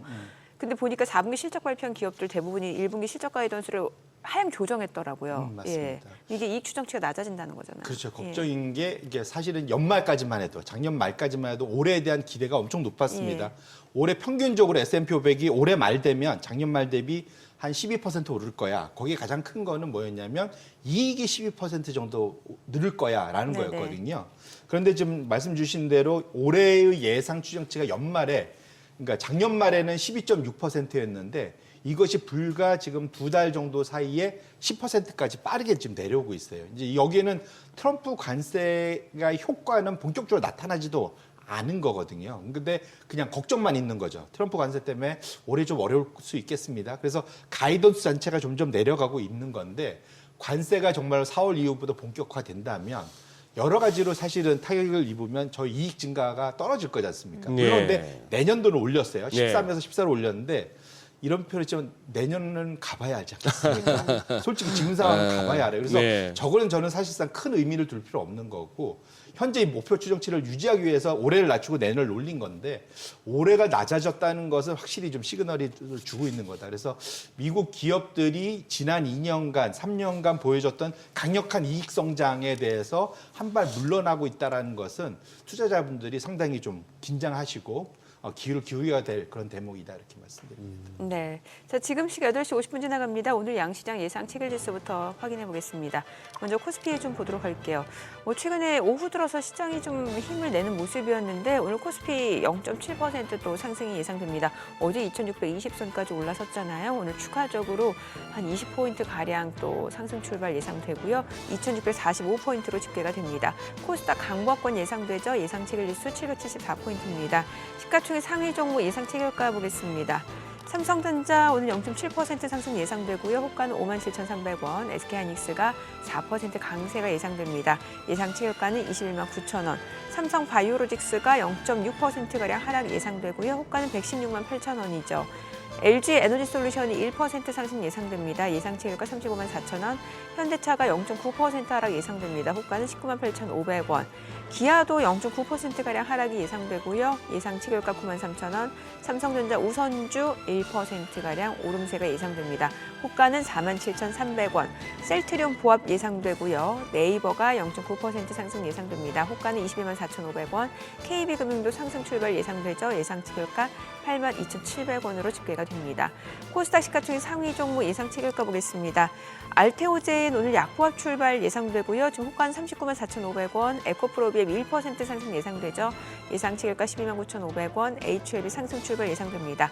에코프로도 0.4% 상승 예상되고요. 호가 6만 2,100원. 레인보 로보틱스 오늘 1% 하락이 예상됩니다. 호가는 41만 3천 원으로 집계가 되죠. 어제 4.6% 올랐는데 오늘 또 지금 호가에서는 좀 차익 실현 물량들이 나올 걸로 예상이 되고 있고요. 리가캠바이오가 0.2% 상승 예상됩니다. 지금 호가는 11만 8천 원, 삼천당제약 보합 예상되고요. 클래시스가 0.5% 상승 예상되고 호가는 5만 7천 원, 휴젤 0.8% 상승 예상됩니다. 예상 체결가는 28만 2천 원, 리노공업은 2% 하락이 예상됩니다. 이제 개장까지 7분여가량 남았는데 오늘 호가 분위기만 놓고 봤을 때는 대형주들, 특히나 뭐 반도체, 미국 뉴욕 증시에서도 엔비디아가 다시 또 올라가고 네. 있는 상황이잖아요. 네. 지금 반도체주들이 좀 상승이 예상되는 분위기네요. 네, 그렇습니다. 뭐 전체적으로 보면 조금 네. 더 많을 뿐 절반에 가깝게 상승과 하락이 갈려서 이렇게 체감 지수는 들고 있는 종목 따라서 포트 분위기 따라서 이제 많이 다르긴 하지만 지수 자체는 이렇게 꾸준히 간다고 봅니다. 저는 예, 지금 약간 이제 저항 때는 다 뚫었고 추세를 할 만한 흐름을 만들었고 이렇게 어디까지 수렴하나 싶어서 보면 순전히 뭐 기술적인 전망입니다만 코스피 지수 자체는 2,700까지는 뭐 이렇게 울퉁불퉁 하더라도 결국 가봐야 될 것 같은 그런 상황이라서 지금 어쨌거나 장에 크게 그갈 거는 없는 것 같아요. 막 급락을 갖다가 예상하고 하는 포지셔닝은 안 좋은 것 같고 확실히 시장 분위기가 바뀐 것 같다는 생각이 드는 바뀐 게 거, 예. 예전에는 소장님 예. 그렇죠. 저 뭐 조금 오르면 징징거리면서 이거 좀 이상한데 아니 했는데 제가 예. 소장님 약간 우습게 보셨잖아요. 인간 지표라고 이렇게 좋게 보면 시장 올 떨어지고 막 이랬거든요. 근데 요즘에는 그래도 좋아요. 예. 소장님 좋게 말씀하시면 또 시장이 또 그렇게 가더라고요. 저는 12월 중순 이후부터는 우리 장 도망가지 마시라고 쭉 얘기했거든요. 네. 국내 어떤 뉴스의 흐름이나 정치 상황, 전국은 굉장히 불안하게 다가오지만 그거 보고 던지는 장은 아니다라고 생각했고 지금까지는 그럭저럭 맞았고 네. 뭐 저도 그렇게 제일 크게 본 거는 우리 대한민국 그렇게 허접한 나라가 아니거든요. 네. 너무 작년까지 송 대표님 견해는 어떠신지 몰라도 우리 시장이 그렇게까지 무너져야 되나 싶은 그런 생각이 들었고 우리 허접하지 않은 거 요거 따끈따끈한 소식 하나 전해드릴게요. 따끈따끈한 소식. 우상혁 선수 아시잖아요. 우리 높이뛰기 선수. 우상혁 선수가 지금 뭐 금년에 벌써 연속 이제 2025년 시작한 지 얼마 안 됐는데 세계 대회 2번째 우승했네요. 얼마 전에 체코에서는 그거 해가지고 2m 31을 뛰어가지고 현재까지는 최고 기록인데 세계에서 공동으로. 뭐 슬로바키아에서도 2m 28로 해서 정상. 야, 이 진짜 이 건장한 이 서양 선수들하고 같이 해가지고 이 호리호리하고 이렇게 잘 피지컬이 웃는 확실히 차이가 있네요. 그런데도 이걸 갖다 정상을 하는 뭘 해도 잘합니다 우리. 뭘 해도 잘하는데 유독 증권 시장이 이제 저렇게 삐리해서 그런데 좀 달라져야겠죠. 아까 하시는 말씀 계속 이어가 주시는데 그거 말이죠. 지금 대표님 준비하신 그 중에 샤프 비율은 뭡니까? 이게 결국은 뭔가 시그널이 뭐가 있을까? 지금 그러니까 결국 미국보다는 다른 나라를 더 그 글로벌 매니저들이 더 좋아한다. 네. 아까 네. 봤지만.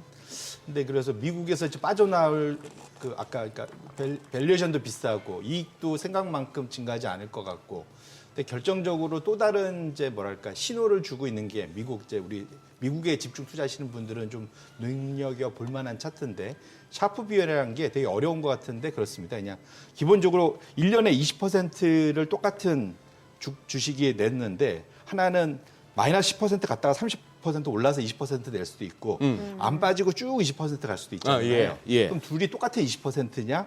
아니죠. 잘못하면 예. 밑에 갔다가 빠졌다 올라간 게 오히려 저 밑에 30% 올릴 수 좋을 수도 있지만 변동성이 크니까 중간에 잘못 거래하면은 속을 수가 있죠. 완전히 거꾸로 갈 수도 있는 맞아요. 거잖아요. 근데 예. 어쨌거나 그래서 도중 예. 이런 위험, 그러니까 변동성으로 감안해서 변동성 위험 단위당 나타낸 수익률이 얼마냐. 요게 이제 소위 수익률을 그 표준 편차로 나눈 거. 요게 이제 샤프 비율이라고 보시면 좋을 것 같고요.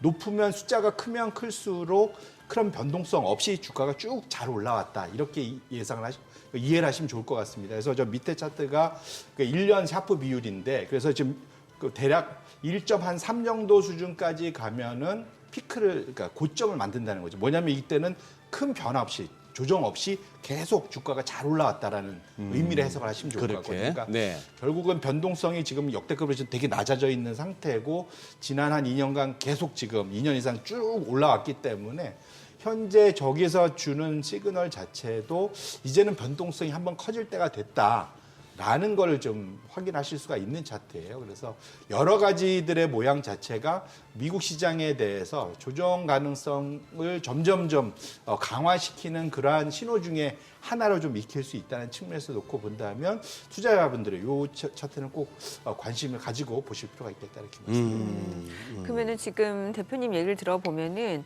미국 기업들의 이익 추정치도 좀 낮아지고 있는 상황이고 그동안 조정 없이 상승세를 보여왔기 때문에 이제는 조금 조정을 염두에 둬야 된다라는 해석으로 들리거든요. 맞습니다. 이게 이제 예. 급락 가능성을 제가 얘기하는 거는 예, 아니지만 예. 적어도 기대 수익률이 지난 2년간 매년 20% 이상씩 올랐잖아요. 네. 예. 올해는 그 정도를 기대하시면 큰 코 다칠 거다. 실망도 클 거다. 이렇게 말씀드리고 만에 하나 진짜로 트럼프가 4월 2일 날부터 정말로 전 세계를 향해서 저런 식으로 때려대기 시작하면 그러면 사실은 꽤 큰 조정이 올 수도 있겠죠.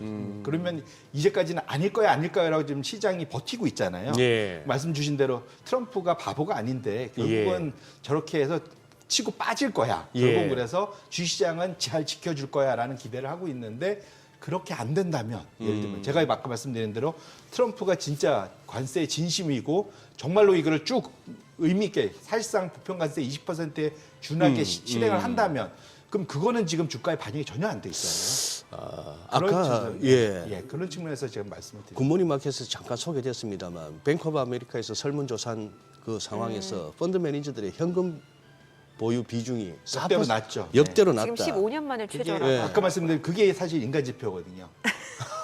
그게 인간 지표입니다. 그게 컨트레이리안 뷰라고 해서 역발상 지표입니다. 뭐 그러니까 낮으면 인간 낮은 지표 말씀하시면서 저를 너무 뚫어지게 쳐다보시니까 제가 처음부터 지금까지 여전히 네. 그 말씀은 그만큼 이제 더 이상 들어올 돈은 맞습니다. 제한적이다. 모든 사람들이 행복해하고 모든 사람들이 낙관적이라는 거는 역으로 한쪽으로 시소가 한쪽으로 다 눌리면 여기 못 올라오고 내려가잖아요. 역으로 지금 비어 있는 데가 올라가지 않습니까? 어찌 보면 지금 시장이 그렇게 가고 있는 거다 이렇게 보셔도 될 것 같습니다. 네. 참 국내 증시도 그래서 그런지 외국인이 보면 최근에 선물 플레이만 하는데 이게 좀 아쉬운 감이 있는데. 그게 제가 봐도 지금 트럼프의 관세에 대해서 적어도 경계감이 분명히 있는 거다. 요거가 확정되고 난 네. 다음에 플레이를 하겠다, 본격적인. 예. 그렇게 저는 해석하고 있습니다. 알겠습니다. 자, 오늘 국내 증시 흐름 확인해 보죠. 개장합니다.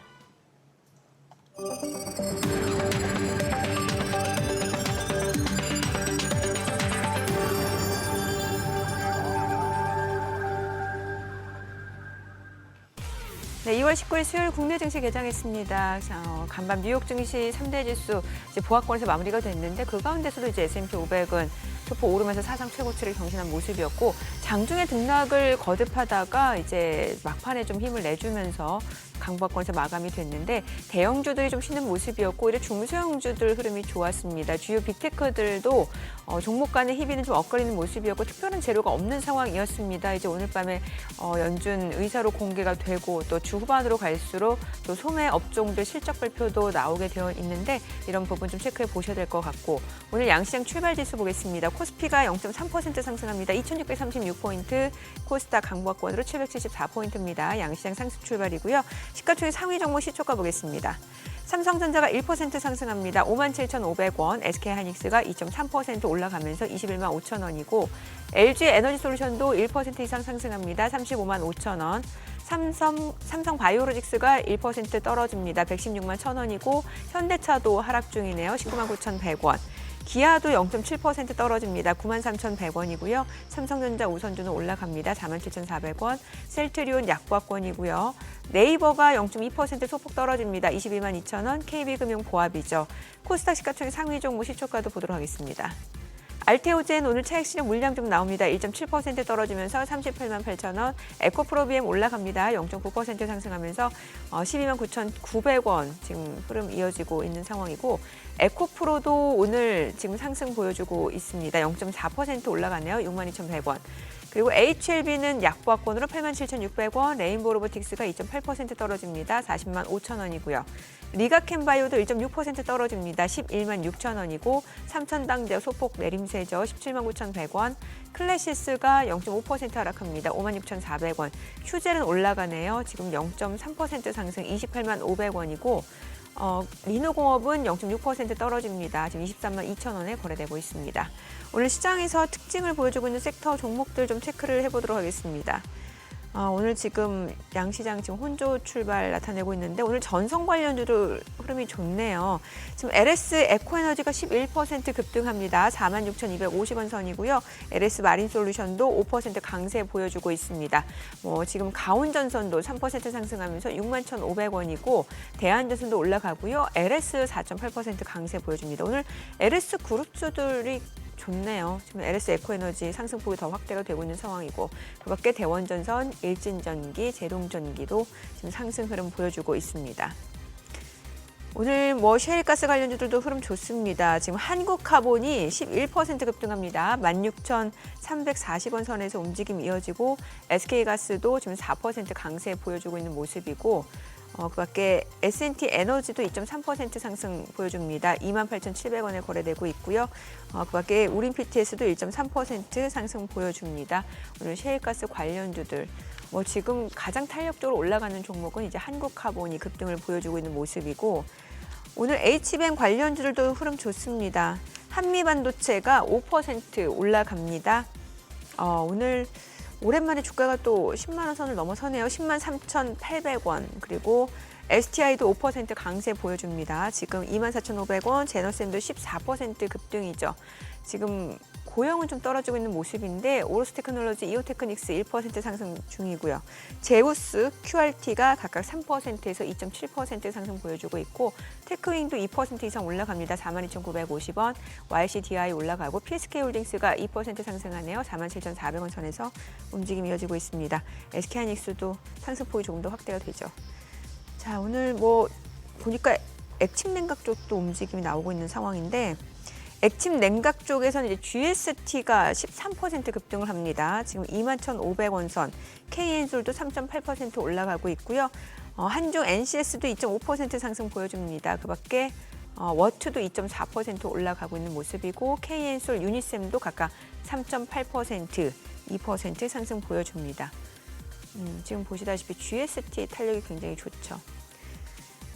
오늘 반도체 쪽에서는 이런 식으로 HBM이라든지 아니면 반도체 장비 쪽, 재료, 부품 쪽 움직임 좀 이어지고 있는 모습이고 전선주 움직임도 나타나고 있는 상황이죠.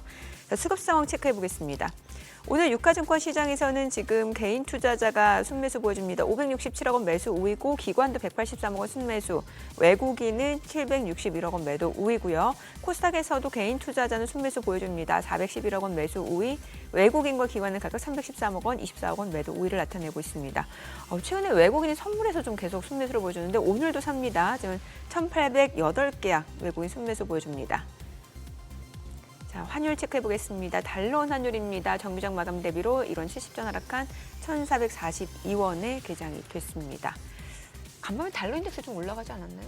달러 인덱스요? 예, 한 107 정도까지 올라갔는데. 예, 뭐 조금 뭐 크게 급등급락이라 할 만한 움직임은 네네네. 없었고 고만고만한데 오히려 미국채 수익률 오른 거에 비해서 뭐 달러 인덱스는 오르지는 않아가지고 조금 뭐 시장별로 반응의 강도가 좀 다르다는 느낌이 드는데 야 살짝 민감했더니만 지수 또 그냥 튀어 오르네, 그죠? 저기 우리 대표님, 송 대표님, 저기 뭐 업종이나 종목은 그다지 언급은 안 해주셨지만 요거는 진짜 한번 여쭤보고 싶어요. 오늘은 어제도 우리 지수 진짜 견인하는데 참 큰 역할을 했던 방산 쪽. 네. 자, 지금 이제 유럽 쪽에서 러우 전쟁 이제 종전 협상도 나오고 그러면서 또 이제 뭡니까? 그 와중에 이제 계속해서 오히려 무기 쪽 군비는 서로가 또 확장해야 될 것 같은 그런 상황에서 우리 지금 어느 정도로 보세요? 우리 방산주 위치나 향후 전망. 지금은 글로벌 방산주에서 우리나라가 최고죠, 사실은. 그러니까 최고죠. 최고라는 거는 수익률이. 그러면 지난 1년간 우리나라 그냥 차트를 먼저 가 보면 네. 차트를 보면 한국 방산주가 지금 그러니까 트럼프 이후에 우리 한국 방산주 이게 이제 그 플러스 K 방산이라는 ETF인데 보면 한 60% 올랐습니다. 1년 동안 140% 올랐어요. 많이 올랐고 저 밑에 보면 하늘색으로 돼 있는 게 유럽 방산주. 이게 이제 스톡스 유럽 에어로스페이스 앤 디펜시브라는 저기 미국에 상장돼 있는 ETF입니다. 네. 요게 이제 지금 한 12%, 13% 올랐고 오히려 미국 방산주는 한 6%밖에 못 올랐어요. 예. 같은 기간. 근데 실제로 1년으로 놓고 봐도 우리나라가 140%, 유럽이 한 40%, 미국은 한 20%뭐 이 정도밖에 못 올랐어요. 결론적으로는 이게 흐름 자체가 보면 이게 말씀 주셨대로 군비를 늘려야 되는 이유가 뭐냐면 그 2차 세계대전 이후에 냉전을 전후해서 생겼던 글로벌 안보 공동체, 대표적으로 나토죠, 사실은. 이 나토가 지금 무너지게 생기면서 거기에 대한 균열에 대한 우려들 때문에 이제 본격적으로 저런 형태가 나타나고 있는 네. 건데 지금 지난 주말 동안 그러니까 미국 가서 지난주 금요일이죠, 정확히는 그 미국의 부통령 벤스가 독일에 있는 뮌헨에 가서 안보회의 가갖고 대형 폭탄을 던지고 왔습니다. 이게 무슨 말이냐면 이제 너희들은 민주주의가 후져 한마디로 이런 얘기예요. 그다음에 두 번째로는 독일 가갖고 극우 정당인 지금 2등하는 AfD, 독일 대한당 그런데 지금 배제하면 안 돼. 그러니까 훈수 둔 거죠 한마디로. 딴 나라 가고 정치적으로 훈수도가 왔고. 거기다가 이제 미국의 그 국방부 장관도 같이 가서 뭐라 했냐면 지금 GDP의 2% 나토 회원국들 목표인데 한 5%까지 올려야 돼. 뭐 이런 얘기하고 왔거든요. 그러다 보니까 지금 이제 진짜 각자 도생해야 되나 보다 하면서 유럽의 채권 금리가 튄 이유도 그러면 채권 찍어서라도 국방비 써야 되네. 이거 하나. 그다음에 플러스 두 번째로는 그럼 지금 유럽 쪽에서도 지금 이 상황에서는 더 이상 이걸 막으면 안 되겠다. 그러니까 그래서 지금 재정을 풀어야 된다. 뭐 이런 얘기 독일도 나오는 거거든요. 예. 그래서 실제로 상황을 놓고 보면 지금 미국이 그런 말 할 만합니다. 전 세계적으로 나토 회원국 내에서 미국이 쓰는 방위비가 전체 나토 회원국이 쓰는 방위비의 3분의 2를 차지해요. 지금은 이제 미국 혼자 나토의 분담금이 3분의 2를 차지한다고요? 정확히 말하면 분담금은 아니고요. 그러니까 국방비 쓰는 거. 국방비 쓰는 게. 예, 지금 저희 차트 보면은 미국이 한 7,500억 달러. 나토에서 쓰는 방위비가 저 정도 전체라면은 그 중에 미국이 한 3분의 1을 감당한다. 예, 여기서 이제 나토에 직접적으로 펀딩 해주는 건 말고 네. 그냥 그 나라가 우리는 국방비로 한 해에 얼마 써. 요거를 말하는 겁니다. 네네. 근데 나토 회원국들은 서로 도와주는 거니까 사실은 국방비 쓰는 게 나만을 위한 게 아니라 우리 나토 전체를 위한 거야라고 주장할 수 있잖아요. 그렇게 놓고 보면 지금 미국이 전체 나토 회원국 안에서 3분의 2를 지금 감당하고 있는 것만은 분명하다. 진짜 국방비를 많이 쓰고 있거든요. 근데 적어도 그래서 GDP에서 어느 정도 수준까지는 쓰자라고 얘기하는 게 나토 가이던스라는 게 있습니다. 근데 이제 다음 차트를 열어봐 주시면 지금은 이게 2014년도와 지금 지금 24년도 올해 작년하고 2014년 10년 전과 작년을 비교한 거거든요. 예. 파란색 선이 2014년도, 그다음에 그 주황색 선이 2024년도인데 예. 그 무슨 나토 건고율을 넘는 나라는 폴란드, 에스토니아, 미국, 리투아니아 정도, 유럽 뭐 프랑스 간신히 넘고 대부분이 이렇다는 거죠. 그러니까 사실 이게 보면 러시아하고 가까운 나라는 다 넘었고요. 러시아에서 먼 나라들은 아직은 들 수가 있습니다. 대표적으로 스페인, 이탈리아는 1%대거든요. 아직은. 아하. 이게 좀 멀수록 아무래도 이게 앞에서 네, 그러네요. 앞에서 좀 막아주니까. 무슨 말씀인지 알겠네. 예. 예. 근데 지금 그래서 2% 권고안을 지금 10년 동안 영국, 프랑스, 독일 정도, 네덜란드도 이제 메이저들도 비슷하게 좀 와 있는데 이거를 5%까지 늘리라고 지금 얘기하는 거예요. 근데 재밌는 건 미국조차도 5%는 안 됩니다. 그러네요. 3% 정도 수준밖에 안 되거든요. 말도 안 되는 거죠, 사실은. 그러니까 뭐 이게 그러니까 미국이야 지금 무슨 소리든 하고 싶은 대로 다 얘기하니까. 예. 근데 결론적으로는 여기에서 지금 유럽이 깜짝 놀란 게 지금 러시아하고 우크라이나 지금 그 전쟁의 지금 종전 협상을 우크라이나도 빼고 당사자의 우크라이나 빼고 유럽 국가들 다 빼고 그냥 미국하고 러시아하고 둘이 지금 사우디에서 만나갖고 얘기하고 있는 거잖아요. 거기다가 그 예. 중재를 서는 데가 바이든 행정부 때는 거의 뉴스에 등장하지 않던 사우디의 빈살만이에요. 예, 그러니까. 예, 그야말로 스트롱맨들의 시대가 다시 도래한 거죠. 그래서 이제 이 현상을 보면서 이게 유럽이 사실 긴장한 거죠.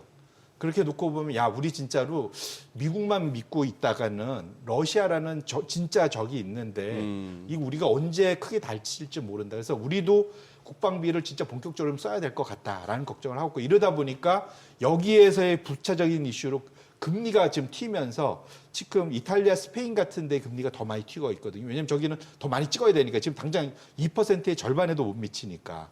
그런 측면에서 놓고 본다면 지금 유럽의 채권 금리 올라가는 건 어쩔 수 없는 것 같고요. 상대적으로는 아까 우리가 봤던 방위와 관련된 주가는 상당히 좋을 수밖에 없다. 근데 지금 우리나라는 좀 많이 올랐지 않습니까? 어찌 보면. 예. 그래서 여기서 쫓아가기 부담스러우시다면 예. 아까 제가 보여드렸던 유럽 방산주 ETF 이거 아하. 미국에 상장돼 있으니 투자하기도 상대적으로 좀 쉽거든요. 유럽 방산주. 그러니까 유럽의 이제 지금 유럽 방산주 지수를 추종하는 ETF입니다. 네. 그래서 대략 요걸 지금 이제 사실은 지금 지난 1년간도 한 40% 정도 우리나라 140% 올라가는 동안 40%밖에 안 올랐기 때문에 그렇게 놓고 본다면 이쪽에 대해서 뭔가 노출을 좀 하고 싶다면 우리나라 방산주도 좋지만 유럽 방산주 결국은 유럽이 돈 쓸 거면 자국이나 네. 주변국에 있는 예. 방산 업체들을 밀어줄 확률도 크지 않습니까? 예. 그래서 그런 측면에서 유럽 방산주도 눈여겨볼 필요는 있겠다 말씀드립니다. 아닌 게 아니라 하나 에어로 시스템이나 에어로 시스템이란다. 에어로스페이스하고 하나 시스템 할 것 없이 이 방산주들이 그동안에 너무 지금 이제 시세가 나가지고 이거는 기술적으로는 이격을 좀 줄여야 돼요, 지금. 암만 스토리가 좋고 앞으로도 유망하다 하지만 여기서 막 쫓아가기는 너무 부담스러운 그런 차트들이네. 그래서 그렇게 듣고 보면은 유럽에 소재하고 있는 유럽 방산 기업들에 대해서 관심을 가져볼 만한 시기인 것만은 분명하다 이렇게 말씀드립니다. 차라리 미국 쪽보다 유럽. 근데 유럽 입장에서는 미국으로 그렇겠다. 또 무기를 사는 예. 게 약간 말이 안 되지 않습니까? 예. 미국 때문에 지금 돈을 쓰게 생겼는데 미국 기업 더 좋게끔 사주는 것이 되게 그러니까 또 일부는 사줄 수 뭐 트럼프 있겠지만 대통령한테 예. 소위 말해서 잘 보이려면 또 미국 걸 사줘야 되는데. 하지만 적어도 균형은 이루겠죠. 적어도. 네. 아니 사실 뭐 미국 걱정할 건 아닙니다만 그래도 물가 지금 기대 인플레이션 좀 올라가고 있는 상황이고 뭐 스태그플레이션 우려도 조금씩 나오는 게 네, 얼마 전에 나온 소매 판매가 급감했잖아요. 맞습니다. 그러니까 이것만 놓고 보면 소비 둔화되고 물가 오르면 스태그플레이션 아니냐라는 우려가 있어서 원래 미국하고 재벌하고 연예인 걱정을 하는 건 아닙니다만 요즘 어지간한 이코노미스트들이나 이런 사람들이 입에 안 올리는 용어를 막 입에 올리시네요. 우리 정민 앵커께서. 뭐야 어떤 스태그플레이션 같은 무시무시한 단어를. 그냥 그런 우려가 조금 나오고 있다 조금 나오고 이런 있다. 거죠. 예, 뭐 그게 저는 크다는 게 개인적으로 아니고. 그 가능성도 갖고 있습니다. 아. 예. 가장 큰 이유가 뭐냐면 아까 말한 대로 트럼프가 관세를 4월 달부터 진짜 20%로 그걸 진짜 현실화한다면 가능성이 매우 높아지는 시나리오로 급부상할 거거든요. 근데 말씀 주신 대로 관세에 대한 우려 때문에 안 그래도 지금 노동시장이 생각보다 타이트했는데 지금 차트를 보시면은 지금 미국의 2년제 소위 기대 인플레이션 향후 2년간 얼마 정도 인플레이션이 예상돼 이걸 시장 기반으로 계산해낸 게 기대 인플레이션인데 지금 보시면 작년 9월을 바닥으로 꾸준히 올라와서 지금 검정색 선입니다. 지금 3.2까지 올라왔어요. 급등을 한 거거든요. 사실은 향후 10년간 또 10년에서 반 잘라서 후반부 5년간은 대략 2% 초중반대에 좀 고착화 안정화돼 있는 건 다행인데 최근 2년이 오른 이유는 트럼프가 정확히 집권 앞으로 향후 할 2년간 관세에 대한 위협 이런 것들이 다 반영이 되고 있는 거죠. 실제로 또 1월 달 물가가 세지 않습니까? 예상보다 되게 높았어요.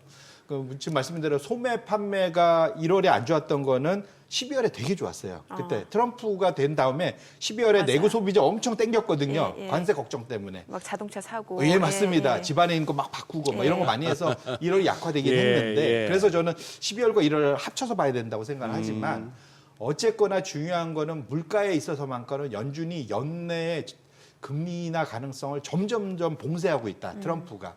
그렇게 놓고 본다면 지금 연준이 손이 행타이트라고 하잖아요. 꽉 묶여 있는 상태이기 네. 때문에 지금 그 미국 트럼프의 관세 자체가 시장에 줄 영향 자체가 물가를 상당히 상승시킬 수 있고 이것이 사실은 계속 최근 몇 년간 나왔던 1970년대의 그러한 제2차 물가 상승 파동 다음 차트를 열어봐 주시면 이게 또다시 지금 대두가 되고 있어요. 이게 뭐냐면 여기서 연준이 까딱 잘못하면 그러니까 제이 파월이 제2의 그 아서 번스가 될 거다.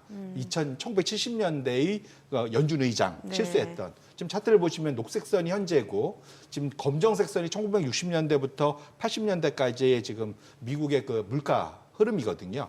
지금 희한하게 맞춰서 쫓아가고 있잖아요. 그래서 여기서 연준이 혹여라도 금리를 낮추면 저렇게 따라 올라가지 않겠냐는 우려가 있어서 그런 측면에서 보면 연준이 연내 금리 인하할 가능성은 점점점 사라지고 있다라. 희박해지는 거예요. 그렇게 놓고 보면 거기에서 뭔가 부양책이 나올 가능성을 막아두고 있기 때문에 그리고 미국에 대해서 그러면 걱정을 안 해야 된다 하지만 우리가 돈 많이 들어가 있지 않습니까?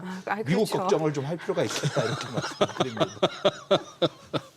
맞아요. 엄밀히 말하면 서학개미라고 하는 이제 투자자분들 걱정인 거고. 맞습니다. 네, 맞습니다. 뭐 미국은 그래서 그렇죠. 미국이 뭔가 문제가 생기면 서학개미들이 다치시니까 네. 그런 측면에서는 미국의 물가나 그러한 경기 흐름은 꼭 좀 잘 지켜볼 필요가 있겠다 말씀드립니다. 지금 정민앵커도 저 실려 있습니다. 아. 나스닥에. 아, 그렇군요. 그러니까 해야죠 당연히. 당연히 그러니까 네. 이제 지금 이제 미국 걱정해야지. 미국 걱정은 아니고 제 걱정이죠. 그러네. 그 결과적으로. 예, 맞습니다. 결과적으로. 네. 네. 오늘 내용 잘 들었습니다. 그래요. 고맙습니다. 네, 고맙습니다. 네, 오늘 들으신 내용과 관련해서 더 다양한 정보 원하시는 분들은 카카오톡 채널에서 머니랩 검색하셔서 친구 추가하시기 바랍니다.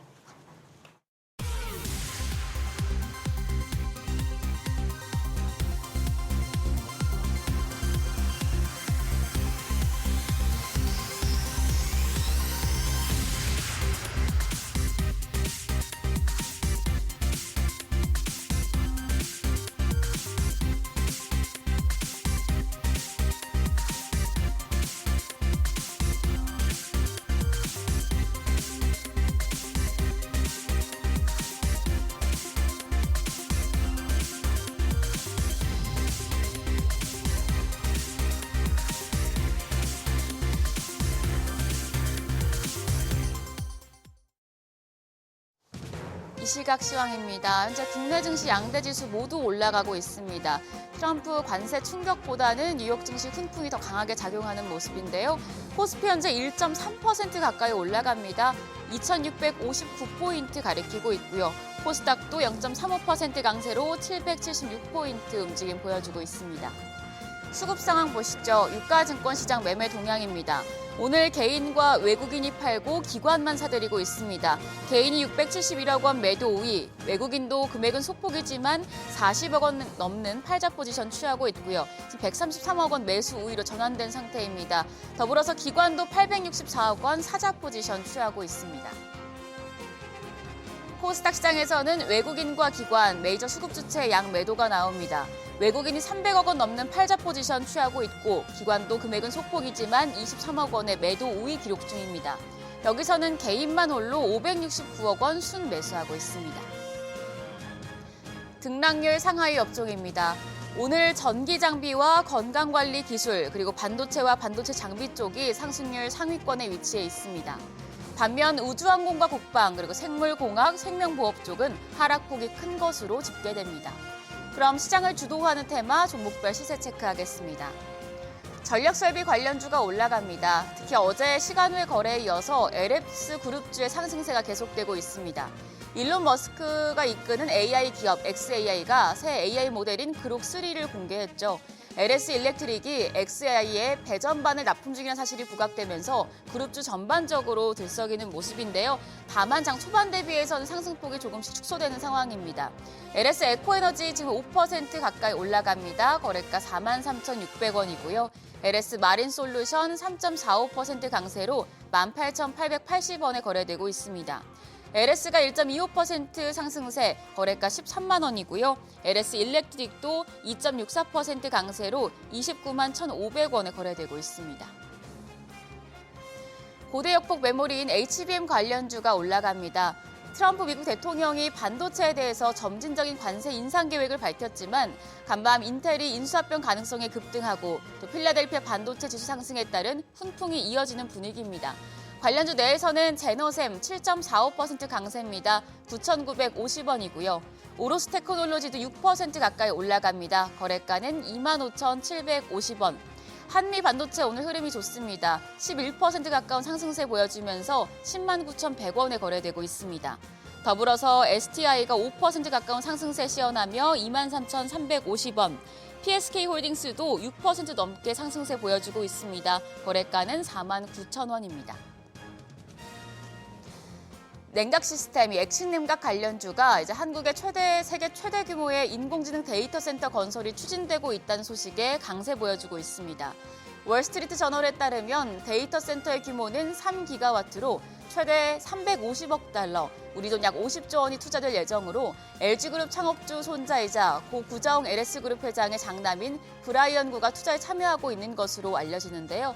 관련주 중에서는 GST가 16% 가까운 급등세 보여주고 있습니다. 거래가 22,050원이고요. KN솔이 5% 가까이 올라갑니다. 14,530원. 워트 2.8% 강세입니다. 거래가는 9,330원입니다. 한중 NCS가 4%대 오름세 보여주고 있습니다. 28,550원에 거래되고 있고요. 유니셈도 3.7% 올라갑니다. 현재 7,560원으로 거래가 집계되고 있습니다. 마지막으로 로봇주 보시죠. 로봇주의 상승세는 오늘도 이어집니다. 글로벌 빅테크 기업들이 휴머노이드 로봇 경쟁에 뛰어들면서 로봇주 최근에 좋은 흐름 보여주고 있는데요. 국내에서도 정부 주도로 휴머노이드 로봇 연합이 만들어질 수 있다는 기대감이 나오면서 로봇 기업들에 대한 관심이 쏠리고 있습니다. 관련주 중에서 유일 로보틱스 오늘도 22% 급등세 시현하고 있습니다. 현재 거래가 79,500원이고요. 티라유텍이 12% 넘게 올라갑니다. 6,200원. 라온테크가 4.56% 상승하며 거래가 1,780원이고요. 제우스도 6% 가까운 상승세 시현하고 있습니다. 15,900원. 더불어서 휴림 네트워크스도 2%대 오름세 보여줍니다. 코스피 이제는 미국발 관세에 맷집이 생긴 모습인데요. 현재 6거래일 연속 올라가고 있는데 업종별 그리고 종목별 순환매가 가중되고 있기 때문에 이 부분은 참고하시고 시장 대응하셔야겠습니다. 지금까지 시장 상황 전해드렸습니다. 오늘 일본 증시는 니케이 지수가 39,200선으로 0.18% 하락하면서 출발합니다. 니케이 지수는 연일 상승세를 보였는데요. 이에 따른 차익 실현 매물이 일부 나오면서 오늘 소폭 하락한 것으로 풀이됩니다. 토픽스도 약보합세고요. 달러엔 환율은 151엔대로 오늘 문을 열었습니다. 그럼 지난 한 주간 이라케미의 거래 내역 살펴보시죠. 먼저 5위는 키옥시아 홀딩스입니다. 글로벌 낸드 플래시 3위 기업으로 지난해 12월에 상장됐는데요. 키옥시아와 삼성전자, SK하이닉스 등 글로벌 낸드 플래시 제조사들이 올해 감산에 돌입할 수 있다는 관측이 나왔습니다. 주로 가동률을 낮추고 공정 업그레이드를 지연시키는 방식으로 감산을 시행하고 있는데요. 감산의 배경으론 노트북과 태블릿 PC 등 전반응위적으로 수요가 살아나고 있지 않기 때문입니다. 어두운 전망의 이라케미가 매도 우위 보인 것으로 분석됩니다. 3위는 닌텐도입니다. 기대를 한 몸에 받아온 닌텐도 스위치2의 공개일이 약 6주 앞으로 다가왔습니다. 현재 회사 측은 스위치2를 통해 매출 상승 효과를 노리고 있는데요. 대폭 향상된 기능과 성능으로 업그레이드했는데 이에 대한 기대감에 이락개미도 매수 우위 보였습니다. 그러나 미국의 관세 정책이 향후 신제품 가격에 영향을 미칠 거란 우려도 있어서 앞으로의 흐름 지켜보셔야겠습니다. 마지막으로 1위는 미국 장기채 NYG ETF입니다. 이락개미가 드디어 매도 우위로 돌아섰습니다. 엔화가 강세를 보이고 있기 때문인데요. 글로벌 무역 전쟁에 대한 우려가 깊어지면서 금융시장에서 달러 다음의 안전자산인 엔화에 대한 매수세가 거세지고 있습니다.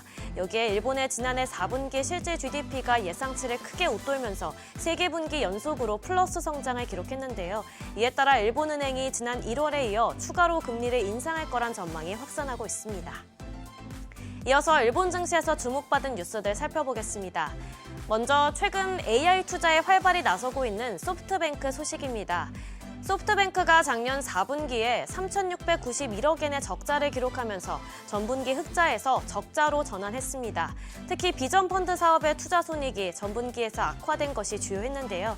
주요 투자처인 우리나라의 쿠팡과 중국의 디디 추싱의 주가가 부진했기 때문입니다. 이번 실적은 소프트뱅크가 투자 사업에서 AI로 사업 주축을 전환하는 가운데 발표해 더욱 주목되는데요. 최근 스타게이트 참여와 오픈AI와의 합작자 설립을 발표했죠. 또한 오픈AI에 추가로 15억 달러를 투자하면서 출자액도 총 20억 달러로 늘은 상황입니다. 다음으로 닛산과 혼다 소식입니다. 결국 이 두 회사의 합병이 무산됐습니다. 세계 3위 완성차 그룹의 탄생을 목표로 했지만 이견을 좁히지 못하면서 결렬됐는데요. 다만 양사 경영진은 미쓰비시 자동차를 포함한 3사의 전략적 파트너십은 계속 검토해 나가겠다는 입장입니다. 그러나 현지 시간 17일 혼다는 닛산의 우치다 사장이 물러나면 합병 논의를 재개할 준비가 돼 있다는 보도가 나왔는데요. 앞으로의 흐름 지켜보셔야겠습니다.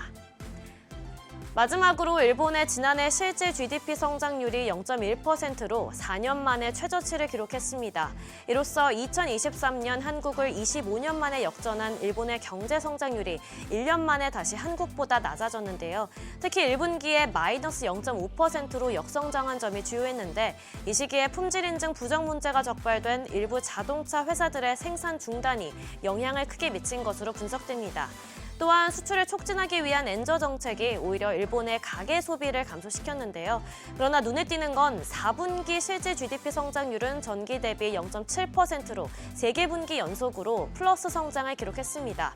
설비 투자 증가가 전체 성장을 견인했고 위축됐던 개인 소비가 점차 늘고 있는 건데요. 이를 유지할 수 있을지 지켜보셔야겠습니다. 지금까지 일본 뉴스 전해드렸습니다.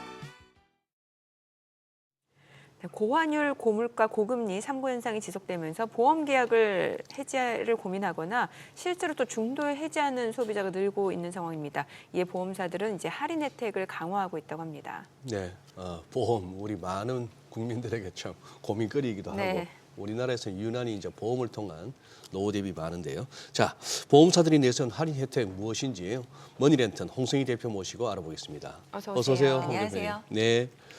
자, 이제 뭐 경기는 주식시장하고 늘 다른 게 또 따로 노는 게 경기기는 경기입니다. 뭐 다녀보면 진짜 밑바닥 경기는 엉망인데 소비 심리도 만만치 않고요. 위축되고 있고 이제 매월 납부하는 보험료 부담도 커지고 뭐 중도계약 해지도 조금씩 는다던데 실태가 어떻습니까? 네, 지난 24년 기준으로 생명보험사 해약환급금이 40조를 넘겼다라고 합니다. 이 금액은 10년 전 2014년 해약환급금 17조의 2배가 넘는 수준이거든요. 그러니까 굉장히 해약해서 환급금이 해약해서 환급을 받은 케이스에 아하. 대한 총액을 얘기하는 거죠. 예. 네, 그런데 경기가 어려우면 가게에서는 아마도 가장 먼저 불필요한 지출 혹은 부담스러웠던 지출을 줄이게 되는데요. 이 중 대표적인 것이 아마 보험료가 아닐까 싶습니다. 손해는 엄청날 텐데 맞습니다. 중간에 중도 해지하면. 맞습니다. 그럼에도 불구하고 이게 여러 가지 케이스가 있는데요. 진짜 보험료 내는 게 어렵다라고 해서 해지가 되는 케이스들도 있고 네. 주담대 같은 주택 구입 목적의 대출이 아닌 생계형 대출이 필요한 경우에 내가 납입한 보험을 담보로 이제 약관 대출, 대출을 받는 약관 대출, 즉 보험 계약 대출이라는 것도 많이들 활용을 하시는데요. 네. 그러니까 은행권 대출하고 비교했을 때 별도의 심사가 없기 때문에 예. 쉽게 받을 수 있고 빠르게 받을 수 있어서 서민들의 급전창구 역할을 하고 있습니다. 실질적으로. 네. 그런데 이 보험 계약 대출도 이자를 연체하거나 하게 될 경우에는 이 연체 금액이 해지환급금을 넘기게 되는 경우에도 아하. 해지가 돼 버릴 수 있거든요. 아, 그래서 예. 목돈이 필요해서 보험을 해약하는 경우도 있지만 실제로는 보험 계약 대출 상환이 안 돼서 어쩔 수 없이 이제 보험을 해약하는 경우들도 많아지고 있는 거죠.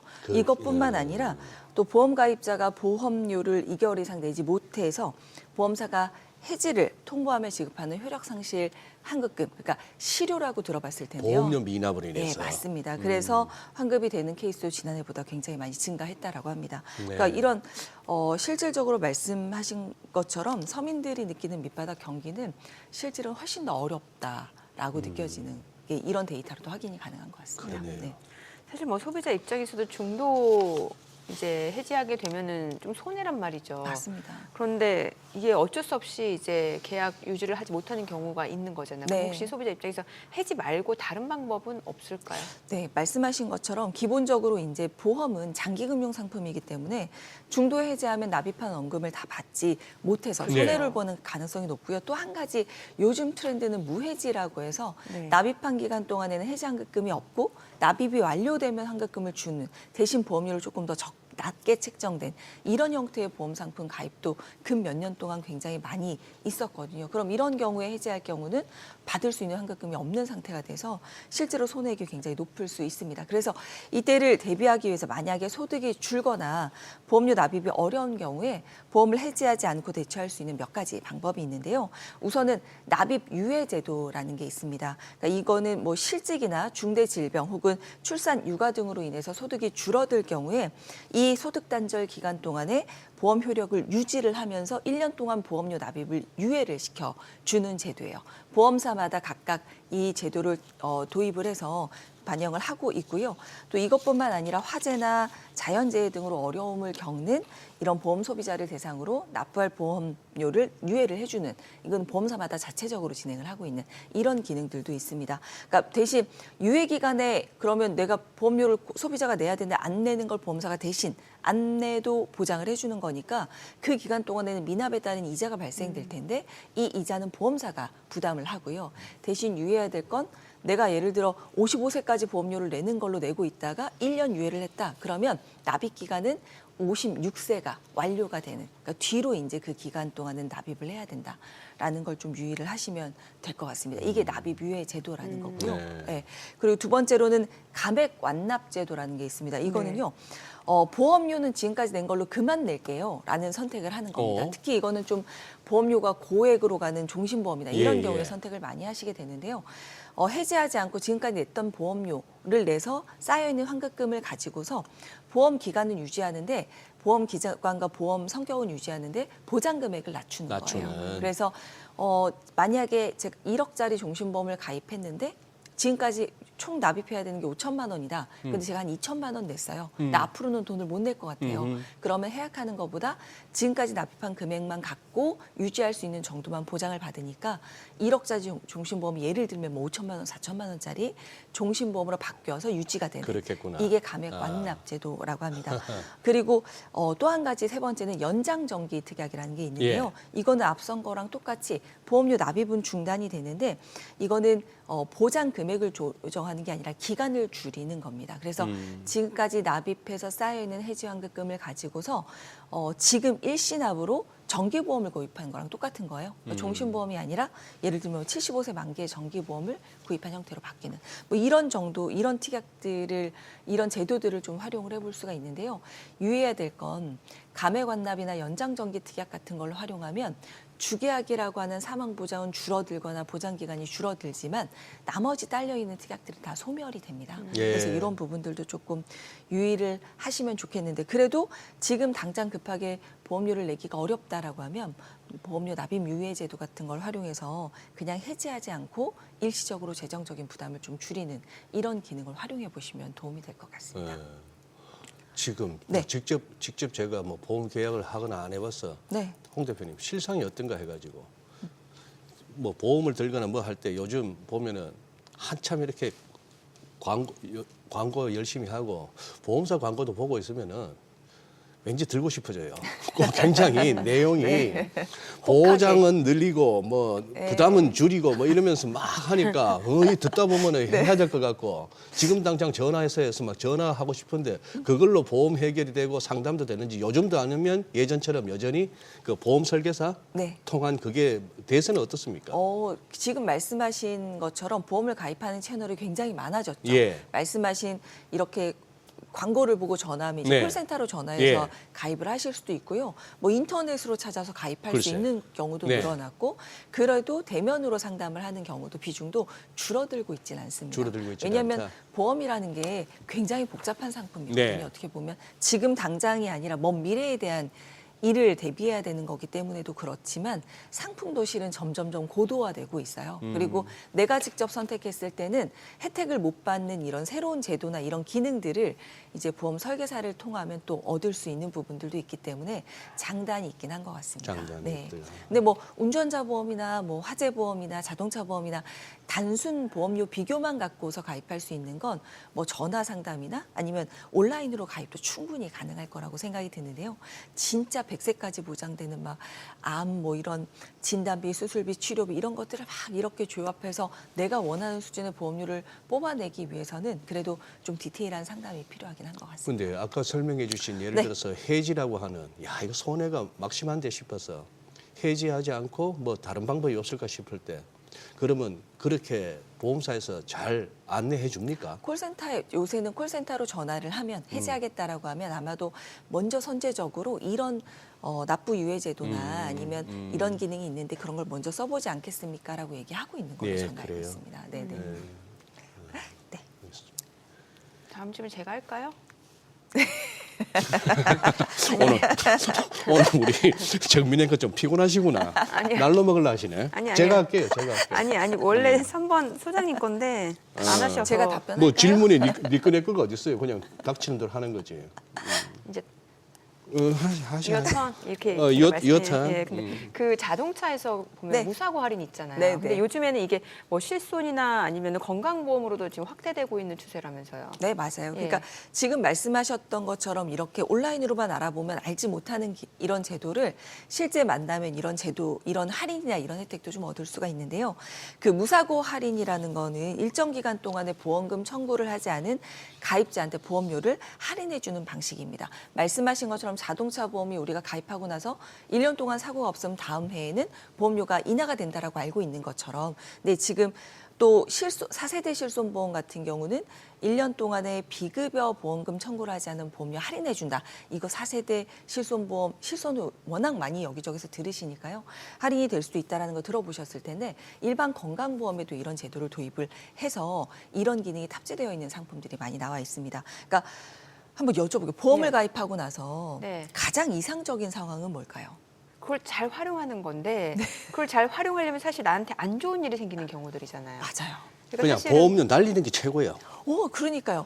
지금 그래서 제가 이제 해지를 하려고 고객센터 전화를 했어요. 근데 보험을 가입을 했는데 쓸 일이 없어가지고 이제 해지하려고 했더니 지금 해지하면 손해다라고 하면서 이제 막 상담을 해주더라고요. 네. 이게 뭐 1세대 보험이고 어쩌고저쩌고 하니까 그냥 또 그냥 인정하게 되더라고요. 지금 말씀 1세대는 실손이니까 우선 아직은 좀 들고 계셨다가 추이를 보시는 게 맞는 것 같고요. 그래요? 예. 그리고 말씀하신 것처럼 이 보험을 가입한 후 인생에서 가장 이상적인 것은 그러면 보험을 가입했다는 전제이기 때문에 다들 어떻게 말씀하셨냐면 보험을 많이 받아먹는 거죠. 이렇게 표현하시는 분들도 계신데 좀 어리석은 생각이에요. 실제로는 네. 선생님 말씀하신 것처럼 인생을 놓고 봤을 때는 실은 보험금 받을 일이 없는 거죠. 큰 사고나 질병이 없이 무탈하게 인생을 살아가는 게 어떻게 보면 가장 이상적인 상황인데 또 이렇게 생각하는 게 틀린 얘기는 아니에요. 보험료는 냈는데 혜택을 받지 못하면 이거 아쉽다라는 생각을 할 수도 있잖아요. 그래서 이런 상황에서 무사고 할인 제도라는 거는요. 가입자랑 보험사 모두에게 이익이 되는 이런 제도, 합리적인 방법이라고 말씀을 드릴 수 있습니다. 이런 많은 보험사에서 이런 기능들을 탑재한 상품들을 출시를 하고 있고요. 회사별로 조건은 좀 상이한데 뭐 3년, 5년, 10년 이런 특정 기간 동안에 보험금 청구를 하지 않으면 보험료를 점진적으로 더 할인폭을 넓혀주는 거예요. 그러니까 예를 들면 50세에 보험을 가입을 했어요. 왜냐하면 40대까지는 그래도 보험이 별로 필요 없어요. 그런데 50대가 넘어가는 순간 병원을 다닐 일이 많아지면 또 필요하다는 느낌이 들 수 있으니까 50세에 보험을 가입했는데 55세가 되는 시점에 50세에 가입했을 때는 보험료보다 더 저렴한 보험료를 내고 있을 수도 있다라는 이런 옵션을 가질 수 있게 된다라는 거죠. 이런 특징을 갖고 있는 게 무사고 할인 제도입니다. 그래서 이런 특징을 갖고 있는 보험사가 지금 보험 상품이 특히 이렇게 경기가 어려운 시기에 조금 더 각광을 받을 수 있는 것 같고요. 또 이것뿐만 아니라 요즘 경기가 어려우니까 보험사에서 자동차 보험도 할인 혜택을 좀 넓혀서 네. 보험사별로 한 0.5에서 1% 정도씩 보험료를 할인을 한다라고 하니까요. 이 부분도 좀 관심을 가지면 좋을 것 같고 또 보험사마다 기본적으로 건강한 사람이 가입하는 게 표준체 보험이라는 게 있고 아프신 분이 가입하는 유병자 보험이라는 게 있는데요. 내가 건강한데 정말 건강해요. 지금 말씀해 주신 것처럼 한 10년 동안 병원 간 일이 없어요. 이러면 나는 특별하게 더 건강한 사람이니까 더 많이 할인해 주세요라고 하고 싶은데 네. 예전엔 그런 게 없었다면 지금은요.